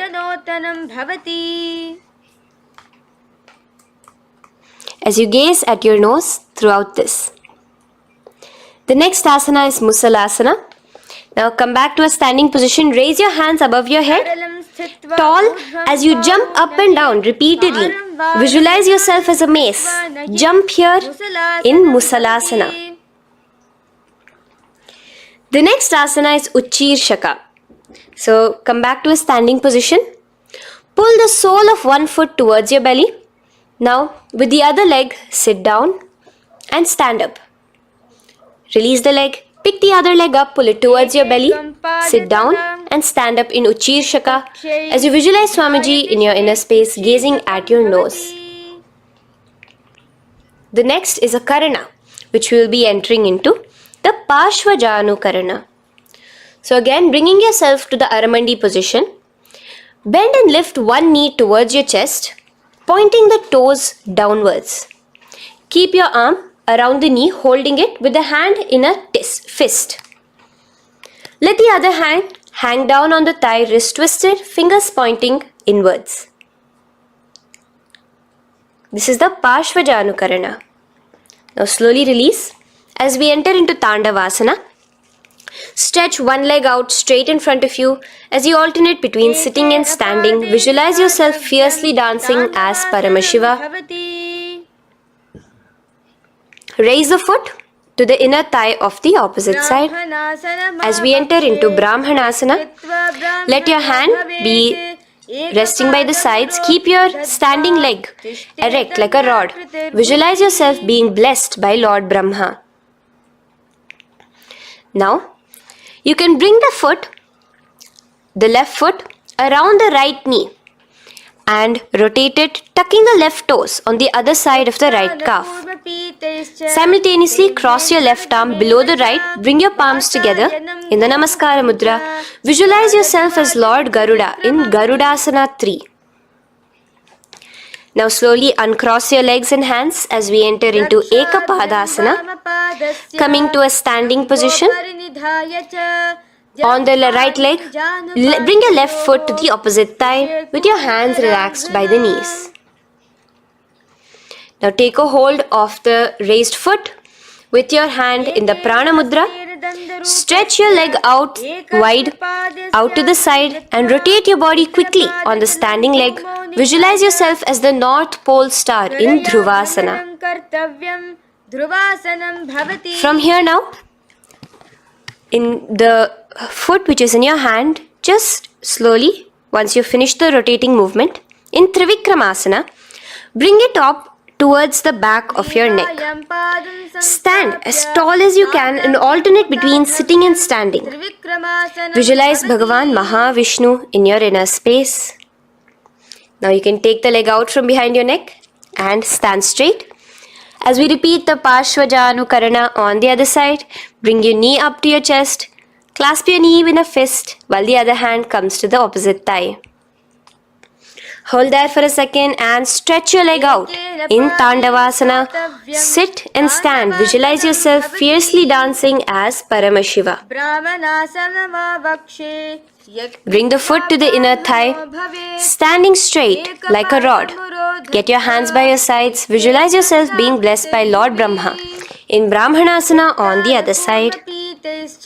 Move into Garudasana 3 on the other side as you rotate your leg over, your hand under. Visualize yourself as Lord Garuda. And uncross yourself as we move into Ekapadasana on the other side. Bring your foot to the inner thigh, to the root of the thigh and stand straight. Clasp your toes, stretch it out as we go into Dhruvasana on the other side. Visualize yourself as a pole star rotating quickly. Come back to a standing position and bring your foot behind your neck. In Trivikramasana, sit and stand. Visualize Vishnu, Bhagavan Mahavishnu in your inner space. Now, stand tall. As we do the Samanakha Karana, stand with your feet close together, toes slightly pointed outwards. Keep both the hands to the side of the body. Take a moment to breathe in and breathe out and relax. Now, slowly relax and from the standing position, slowly bend forward, bringing both your hands underneath your knees. Now once you have squatted down fully, interlace the fingers together in the Parashamudra. Bring that interlaced fingers in front of your navel. In Ghorakanjali Asana, visualize the great sage Goraknatha, the founder of the Natha Yoga Hindu Sampradaya. As you do the Jivachala Kumbhaka, engage the Moola Bandha. The next asana is Kanchyasana. So now just slowly unwind your hands from each other, from your navel, and now bring your hands from the opposite side inwards underneath your calves and wrap your hands around your back. Hold them together in the Parashamudra. Keep your body, your upper body upright, visualizing the Supreme Pontiff of Hinduism in your inner space. The next is Bhairu Asana. So slowly unclench your hands and bring them out from underneath your legs. Keep your feet and knees together and in a squatting position, bring your hands behind your back, clasping them together, remaining in the Parashamudra. As you gaze at your navel center, visualize Bhagavan Kala Bhairava, the Lord of Time, in your inner space. The next asana is Varahasana. Now to gain your balance, you can lightly spread your legs apart and bring your hands to the back of behind you in the Anjali Mudra, palms together. Visualize a boar, one of the 10 incarnations, the Varaha Avatara of Mahavishnu, gazing at your nose. Now slowly relax, bring your hands out from behind you as we move into Pripithasana. With your hands in the Prana Mudra, with your index and middle fingers, clasp the respective big toes and come to a half squatting position where your hips are at your knee level. Visualize Swamiji in your inner space as you do this asana, Pripithasana. Slowly let go of your feet and place your palms flat on the ground in front of you with the fingers wide for balance. We're going to be balancing here in Bakasana. Place your knees on the back of your arms. Focus your eyes on one spot as you raise your feet off the ground, balancing here. Visualize yourself as a crow. The next asana is Shushtanga Kapali Asana.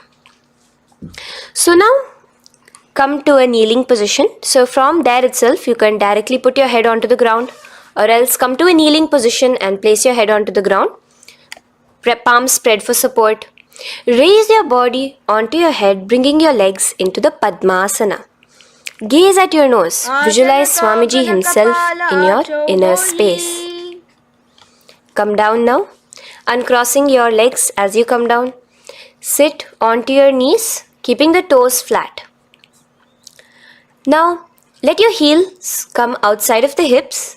Keep your hands on your knees. In Guptasana, sit straight. Keep your gaze on your nose. Visualize you're sitting in the sacred secret seat with Paramashiva and your Guru, Swamiji himself.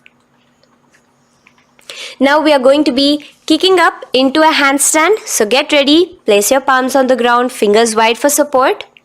Do take support of a wall if you need it. And lift your body up straight above your hands. Visualize you are a tree in Vrikshasana 2 with deep roots into the ground. Breathe in and breathe out slowly. In the same position as we move into Shibhu Asana, switch your gaze to the third eye. Hold it there for a few seconds and relax. Bring your feet back to the ground. Now lay flat onto the ground in a plank position And slowly lower your body towards the ground and push yourself up again. In Matsyasana 2, go down and come up, visualizing yourself as a fish.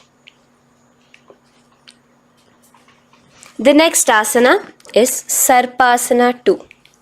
So here you're going to lay prone, completely flat now. You can lower yourself to the ground. Bring your hands to the hips. Extend your legs together and point your toes backwards. Lift your chest up and move left to right. You're moving like a snake while visualizing yourself as a snake in Sarpasana 2. Relax slowly, bringing your chest back to the ground. Now, keep your feet together, pointing backwards. As you bring your elbows onto the ground, rest your upper body on your elbows. Bring your hands together in the Padma Mudra with your little fingers and thumbs together and rest your chin on your hands. Niralambanasana, where feeling yourself completely supported, knowing that Swamiji is there in your life. Now, slowly relax, place your palms on the ground beside your chest and push yourself up, your hands straight up completely. As you bend your knees, bringing your feet to touch the top of your head. Lean your neck back, touching your head with your tip of your toes. See yourself, visualize yourself as an umbrella, protecting your Guru from the sun's rays in Chhatrasana. Slowly relax, you can bring your feet down. As we move into Vajrasana, just push your body back and sit on top of your knees, with the heels flat on the ground. Now stretch your arms in front of you with the palms facing downwards. Place your forehead on the mat. Visualize you are the weapon of Indra, the Vajra, symbolizing indestructibility as you gaze at your nose. As we enter into Meshasana, raise yourself into the same Gajasana position on your hands and legs with your hips pointed upwards and alternate striking the ground with the opposite hands. Experience yourself, visualize yourself as a powerful ram as you alternate striking the ground in Meshasana. Now stop striking the ground, bring your palms down again. As we move into Ajasana, kick your legs off the ground and lower your forehead to the mat. Let's do it again. Kick your legs off the mat. Lower your forehead to the ground. You are unborn, existing for all of eternity in Ajasana. Now, come to a seated position as we move into Dhanantara Asana. Sit on your heel with your legs together. Pull your toes underneath you. As you bring your hands top of the knees, gaze at your nose, visualize Swamiji in your inner space. Here, do the Ujjayi Pranayama, inhaling and exhaling like an ocean, Dhanantara Asana. From Dhanantara Asana, now interlace your fingers in front of you and then behind you. Stretch your arms towards all the sides, backwards, forwards. Giving a massage to the various different joints and muscles in your body. Lean forward, get up again. Continuing to visualize Swamiji in your inner space. Relax your hands and now take your respective heels and point them outwards, outside the side of your hips. Keep your hands on your knees with your thighs and knees resting on the ground, spine straight. Visualize yourself as Lord Garuda in Garudasana 4. You have Mahavishnu and Mahalakshmi on your back as you are flying. The next asana is Ananda Mandirasana. Now you can continue to remain in the same position. You can bring your feet pointing inwards. Use your hands to clasp underneath your ankle. Make sure your knees are spread out wide. Gaze at the third eye. Visualize residing in the blissful space of a temple. You are in a temple in Ananda Mandirasana. Now, as we move into Mandukasana, keep your knees wide and sit on top of your ankles. Your hands underneath your knees. Gaze to your nose. Visualize yourself as a frog. Suck in your stomach in the Udyana Bandha and remember to do the Manduki Mudra, your tongue your frog-like tongue, catching the nectar dripping from the Sahasrara Chakra in Mandukasana 2. Now, as we move into Narasimhasana, tuck your toes in and sit on top of the heels. Place your palms on the ground, spread your fingers wide and spread your knees apart onto the ground too. Gaze towards your nose, stick out your tongue and exhale forcefully, visualizing the Narasimha Avatara, the form of Mahavishnu as a half lion and half man.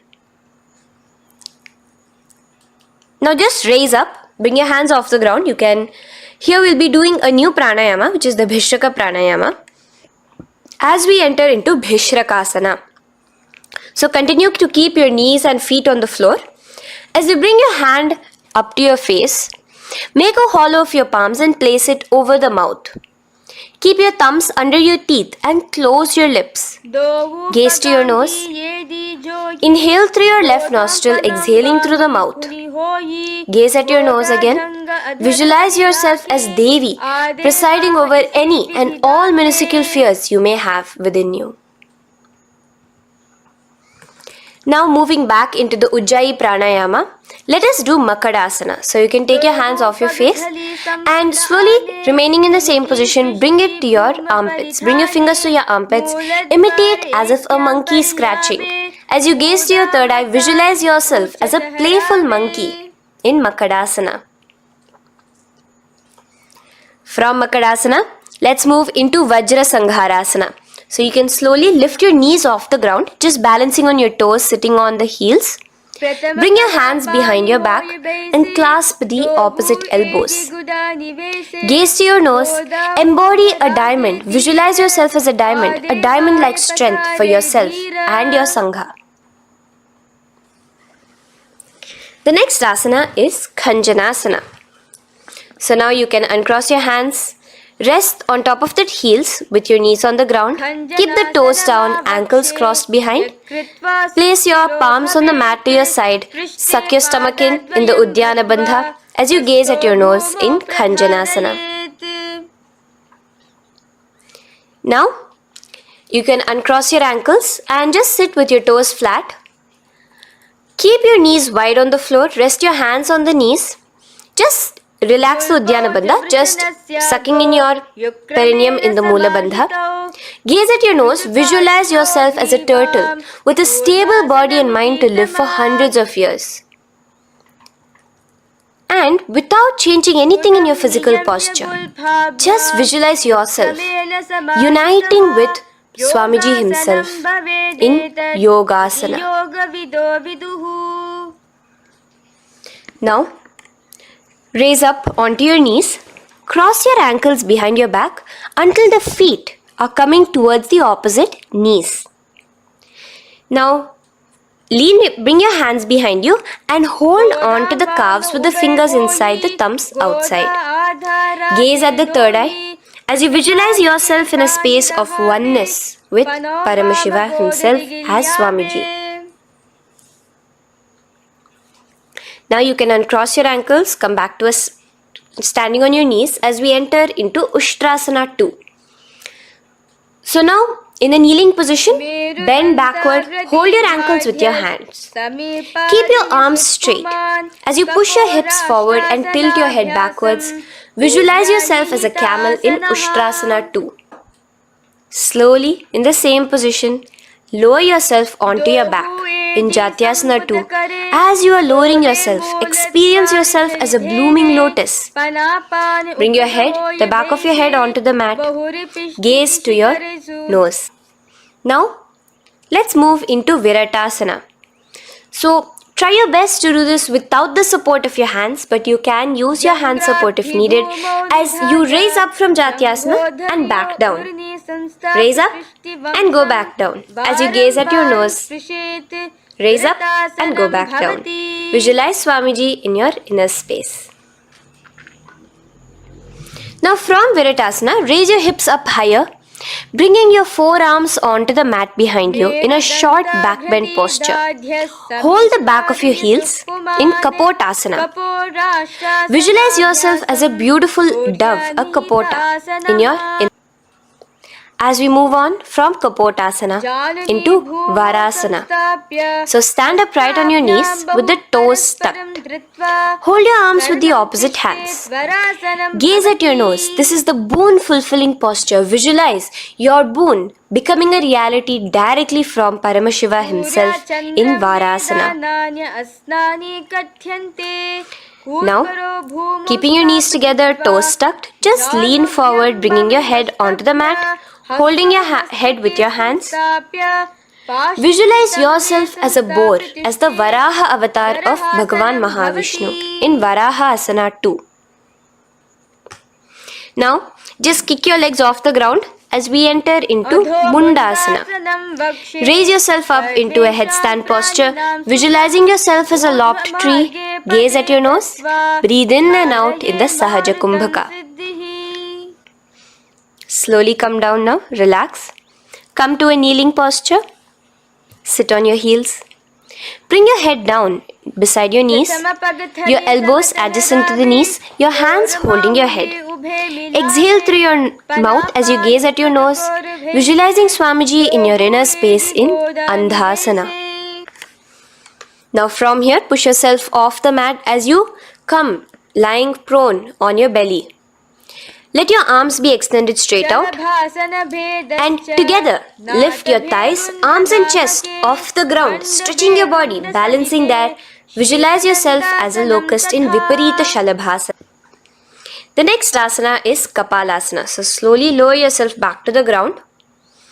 Now laying on your belly, bring your arms to your side, palms downwards.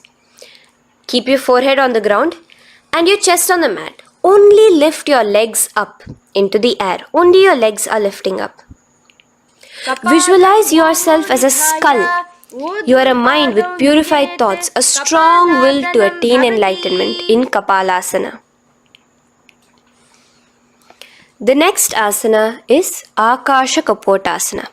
So now, in the same position as you are, let your arms be straight out behind you. As you kick your legs up and over your head, bring your feet slowly to the mat in front of you. Push yourself, balance there. Visualize yourself as a free and open flying dove in Akasha Kapotasana. Bring your legs back out as you lay flat on the mat. Now push yourself onto your knees. Place your forearms on the ground and your chest down such that your navel is touching your knees. Be sturdy, visualizing yourself as a sparrow in Chatakasana. The next asana is Vrishchikasana 2. So your forearms are on the ground. Now slowly raise to your toes and kick your legs off the mat. Slowly lowering your legs to your head. Visualize yourself as a scorpion as you balance in Vrishchikasana 2. Slowly release yourself, coming back to the ground as we enter into Vrishasana. Sit down on top of your right heel and let your left foot remain outside of the hip, the ankle to the side. Place your hands on the mat, visualizing yourself as a bull in Vrishasana. Now, bring both your knees underneath you, sit on both your heels, cross your left leg over top of the right lightly and in Lolasana, push yourself off the ground. Your knees are off the ground, you're just balancing on your hand above the mat. Visualize Swamiji in your inner space. Lower down now. Bring the left foot now outside. Bring the right foot out and sit on your left heel now. As we do Vrishasana on the other side, visualize yourself as a bull. From here, let us get into a very powerful asana, Balagunasana.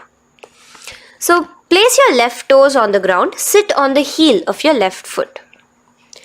Place the right foot flat with the knees raised towards your chest. Maintain your palms on the respective knees. Be upright. Visualize Balagunahai, one of the 84 siddhas in your inner space in Balagunasana. Now come to a squatting position. Let your feet be flat as you bring your elbows under your thighs and calves, wrapping it around your shins. Hold on to your ankles from the outside in Grahasana, visualizing yourself as an entire planet. Now, you can unwrap yourself as you sit on top of the opposite heel in Balagunasana on the other side. Maintain your palms on the respective knees. Visualize Balagunahai, one of the 84 siddhas in your inner space. Now, sit upon both the toes with the heels up and knees off the mat, knees pointing forward. Now, keep your hands downwards on the respective knees. Keep your spine upright as you visualize Swamiji in your inner space in Utkatasana. The next asana is Vajra Sangharasana. Just spread your knees out wide in Utkatasana. Spread your knees out wide. Clasp the elbows behind your back. Visualize Swamiji in your inner space in Vajra Sangharasana 2. The next asana is Anilasana. Now, sit with your feet hip width apart.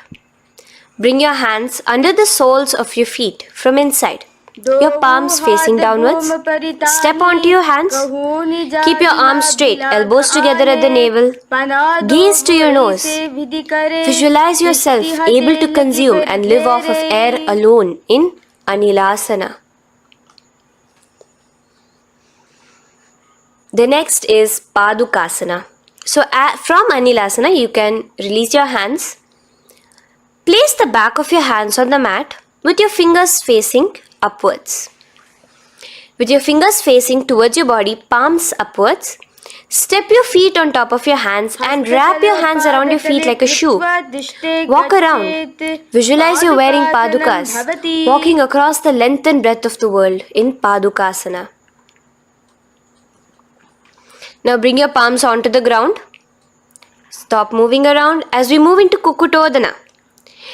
Kick your feet up into the air and let them fall back down. Let's go up again and come down. Kick up and go down. Visualize yourself as a rooster in Kukutodana. The next is Viparita Nrityasana. So as you're kicking yourself up, you can go up into a complete handstand posture, which is Viparita Nrityasana. Do take support if needed. And move around on your two hands as if you are dancing in Viparita Nrityasana. Slowly come back down to a standing position. Lean forward and let your feet be slightly apart from each other. Bring one palm down on the mat with the arms straight. Bring the opposite hand to your head and be stable in Kunjarasana.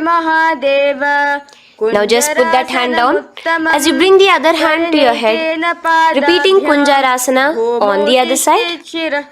Be stable here. Now you can squat back down onto the ground. Keep your feet flat. Hold your respective ankles and lift your feet off the ground in Kadamba Asana. Visualize yourself as a Kadamba tree, a pious tree that promotes a long life. The next asana is Pavana Muktasana. Now sit back down onto the ground, bring your knees towards your chest. Let your hands wrap around your knees, hold it close to your body. Visualize all the excess vata, air, just balancing and releasing in your system in Pavana Muktasana. Now, let us move into Chakorasana. So first stretch your legs out in front of you. Bring one leg behind your head. Now place both hands on the ground and lift your body off the ground while lifting the other leg too, up straight. Visualize yourself as a powerful source of energy. Gaze at your third eye in Chakorasana. Slowly relax back down. Now hold your left toes with the left hand, index and middle fingers. Pull the foot to the left ear. We are entering into Dhanurasana 2. Extend your right leg out, keeping straight. Hold the big toe with your right hand. Visualize yourself as a bow in Dhanurasana 2. The next is Ashtavakrasana. So lift your left leg over top of the left shoulder. After releasing your hands, bring the right foot across and hook it on top of the left foot. Lean forward and down, keep your palms onto the ground. Extend your legs out to the left, lift your head up and chest. You're completely balancing only on your hands as you visualize yourself as a flying crane in Ashtavakrasana. Now slowly relax down. From here, bring your right foot to the left thigh and your left foot flat onto the ground. Knees raised up. Have your left shoulder underneath the respective leg and place your hands flat on the ground. Gaze towards your third eye. Visualize you are immortal, able to exist solely from prana alone in pranasana. From here, moving into Parshva Matsyendrasana. Place your right foot at the root of the left thigh. Then the left leg by the side of the right knee. Hold the left leg by the right hand. Twist your body out. Remain steady here, gazing at the third eye. Visualize Matsyendranatha, the great Rishi Yogi, master of Hatha Yoga, in your inner space. Now slowly unwind yourselves. As we repeat Chakorasana on the other side, lift the other leg behind your head. Place both your hands on the ground and keep your entire body off the ground straight up. Gaze at your third eye, visualizing yourself as a powerful source of energy. Now relax back onto the ground. Let's repeat Dhanurasana 2 on the other side. Clasp your respective hands with the feet.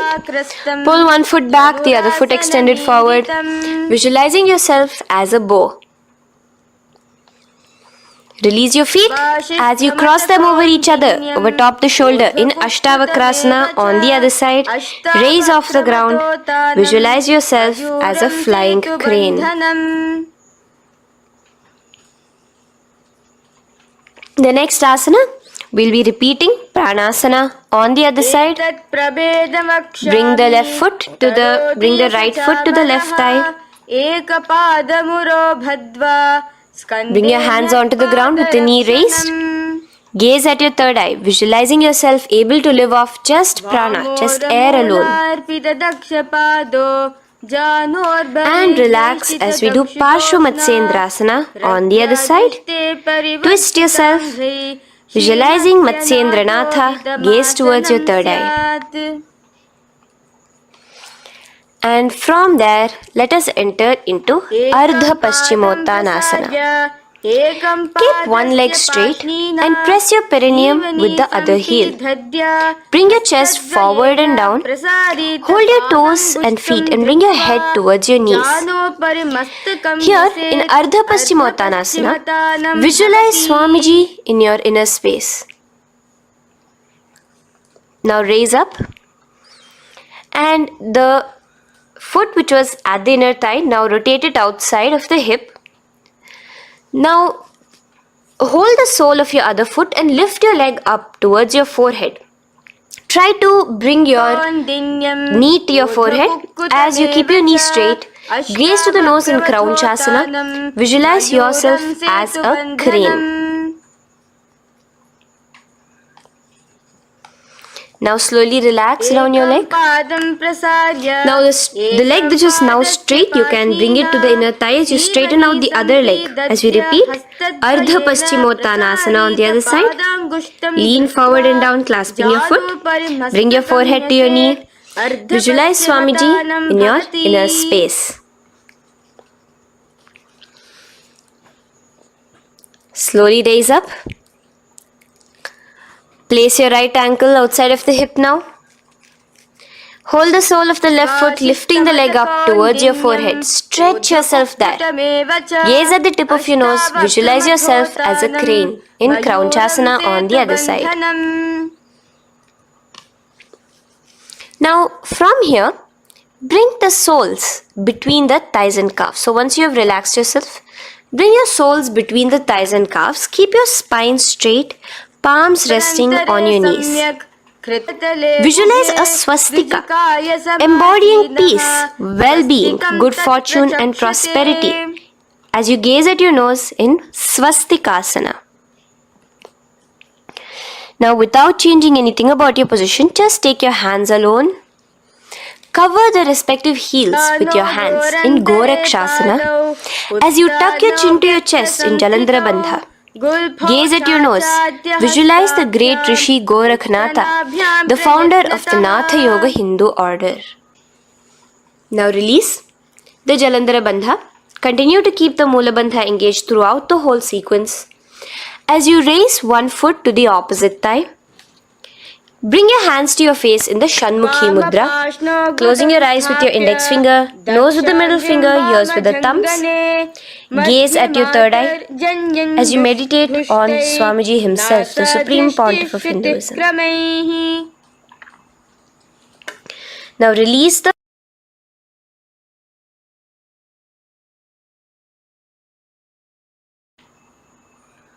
Shanmukhi Mudra.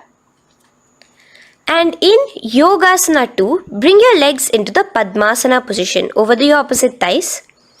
Keep your hands flat onto the ground beside your knees with the palms facing upwards. Sit straight, gaze at your nose. Here we'll be starting the Kaka Chanchu Kumbhaka, where your inhalation will be through your tongue wrapped like a pipe, and your exhalation will be through your nose. From Yogasana 2, now keeping your palms beside your body, just switch them around to be flat on the ground and push your entire body off the ground, balancing. Visualize yourself as a rooster in Urdhva Kukkutasana. Now relax down, come back to a seated position on the floor, keeping your legs in Padmasana. Insert your hands through your knees and place them on the mat. Remember, do not lift your body up, just stay seated down there. In Siddha Harituliyasana, gaze to your nose, visualize Swamiji himself in your inner space. From there, let's enter into Hamsasana, where you will actually be pushing yourself off the ground. Lift your thighs up high above your shoulder, above your elbows as much as possible. Gaze to your nose, visualizing yourself as an elegant swan in Hamsasana. Now release yourself. Now, do not take your hands out from between your thighs and calves.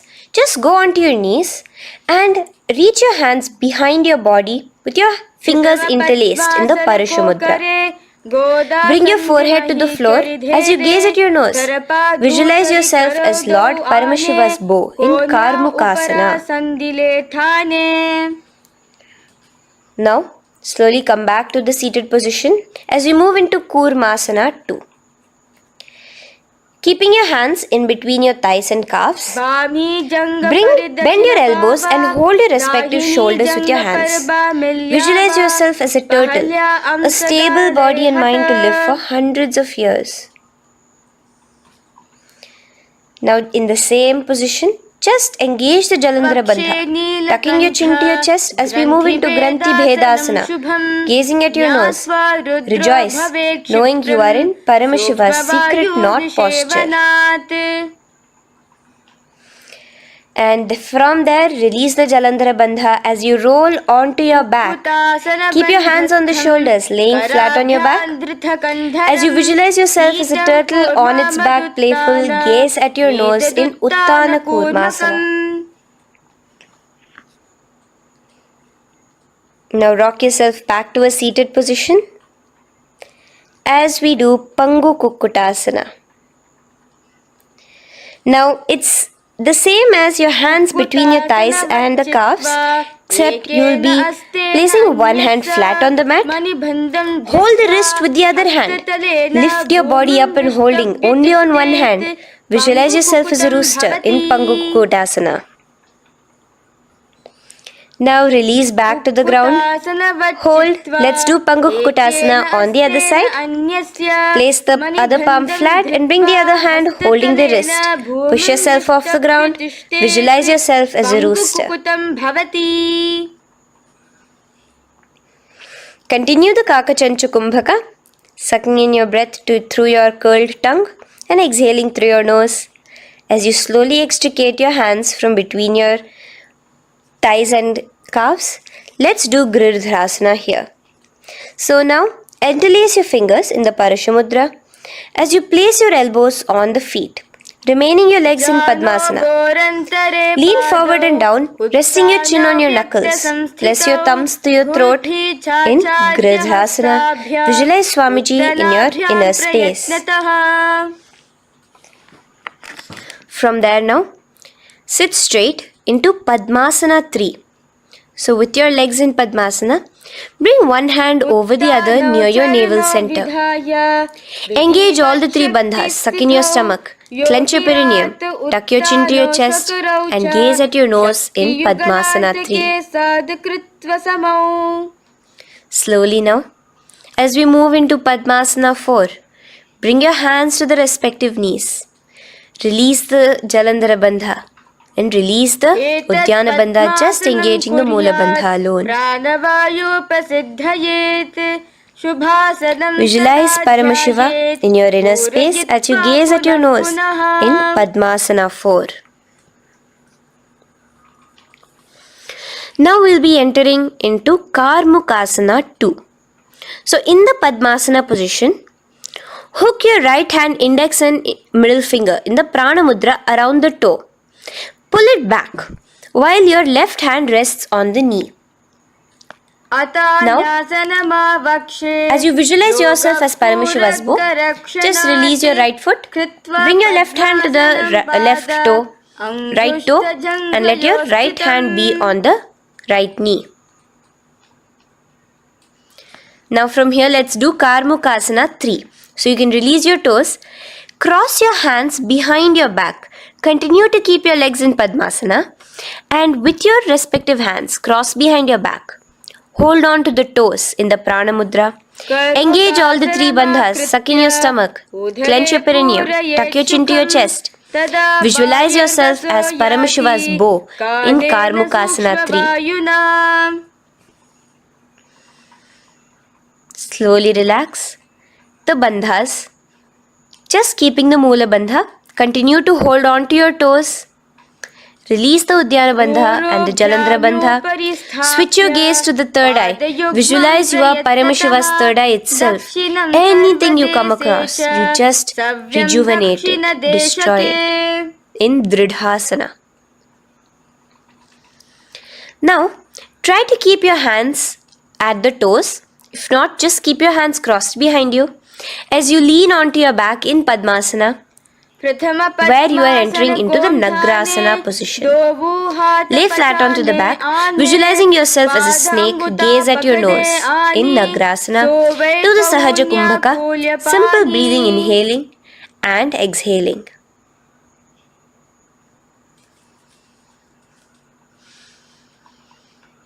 Now bring your knees to your chest. Let your hands wrap around your knees. Slowly uncross your Padmasana and bring your knees to your chest. Bring your hands to the Parashamudra, the fingers interlocked on top of your knees. As you pull your chin up to your knees, visualize yourself as a ball in Kandukasana. Now relax. Bring your feet onto the ground, the knees pointed upwards in Urdhva Pavanasana. As you interlace your fingers, bring the interlaced fingers behind your head. Laying down, gaze at your nose in Urdhva Pavanasana. The next asana is Marakata Pithasana. Now, from behind your head, take your hands out and clasp onto your feet. Just step lightly onto your palms. As you push your hips up into the sky, automatically engaging the Jalandhara Bandha. Visualize yourself as a powerful alpha ape in Marakata Pithasana. In the same position now, bring your hands to your hips as we enter into Uttanashiki Pitakasana. Let your weight rest on your elbows as you stretch your legs out straight. Gaze at the nose. Visualize Swamiji in your inner space. From there, continuing to rest on your elbows, kick your feet up high into the sky in Narakasana. Stretch your palms out behind you, flat on the ground. Balance there. Visualize yourself blissfully traveling through hell unscathed in Narakasana. Bring your hands to your hips now as we move into Tiryanavkasana. Angling your legs down at an angle, visualize yourself as a boat crossing the ocean of samsara in Tiryanavkasana. Now from there, come back straight as we enter into Dhwajasana. Keep your legs up high above your body, your hands stretched out down behind you. As you push yourself up, visualize where Kailasa's flag respected across all nations in Dhwajasana. Hold there for a few seconds and relax now. Flat onto the ground, palms slightly away from your body. Do not move at all in Mritasana. Your body is dead. Visualize that. Visualize the Supreme Pontiff of Hinduism liberating you. Let your awareness travel to all the parts of your body in the Shakti Chalan Mudra as we do Mritasana.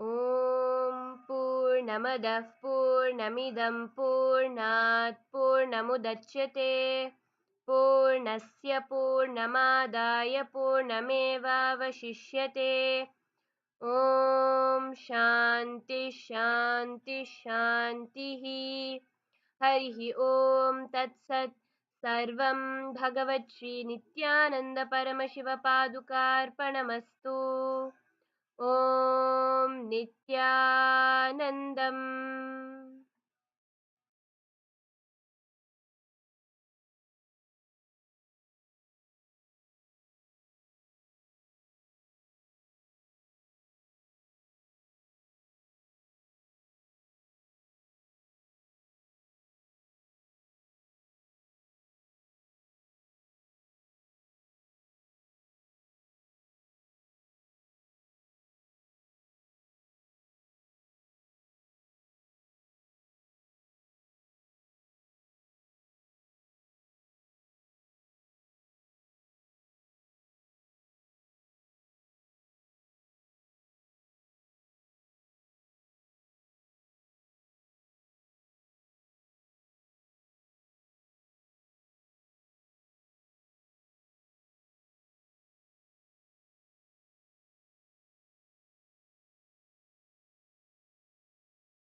सुखदं केवलं ज्ञानमुक्तिं द्वन्द्वातीतं गगनसदृशं तत्त्वमस्यादिलक्ष्यम् एकं नित्यं विमलमचलं सर्वदी साक्षिभूतं भावातीतं त्रिगुणरहितं सद्गुरुं Namami.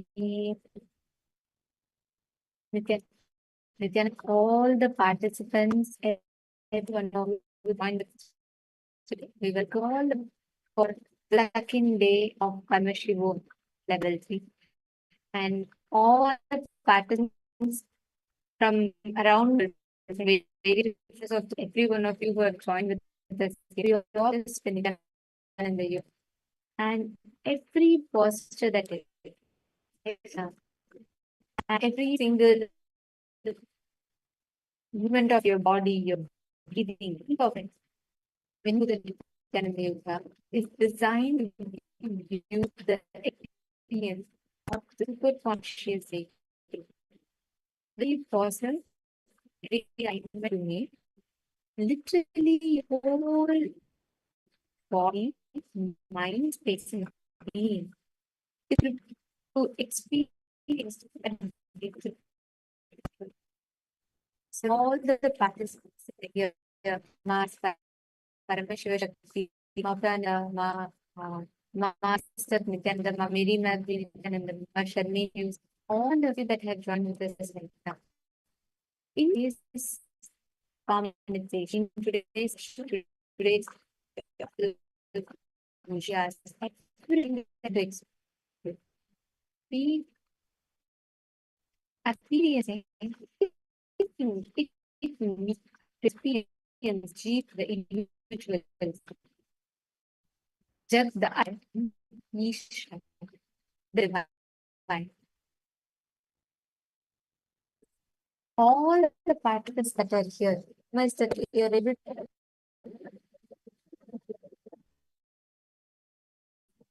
to all of you are going to be experiencing something phenomenal because you're going to be having an introduction to yourself, brief the individual self, Jagat the brother, and Ishvara, the costly universe. Having an introduction to all the and experiencing that diamond of course. So, shall we manifest starting today through program going to be 6 different hours. Each day we're going to be starting the power of third eye, which will prepare us from third should work you should by default manifest right to manifestation. It's because that entangles puts you into that space of Shakti Pada where you start mirroring, experiencing forms from energy element from it. And now to be the patient. So all participants to please and please blindfold yourselves completely.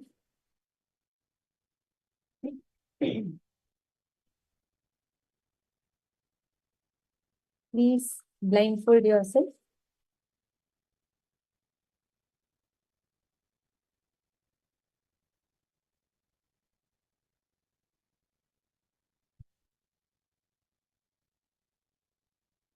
Now, we are going to be taking you all through step by step of manifesting this power.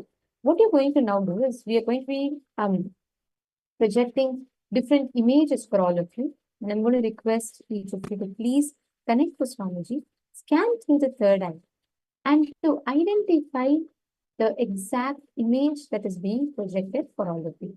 So you're going to start with trying and identifying colors, the shape, the size, the building, everything in general, right? Whatever you're seeing through the third eye. Try and identify it as much as detailed as possible and describe each of them. I'm going to request all of you to please blindfold yourselves. Please tie your eyes. Take an opaque cloth and completely blindfold yourself.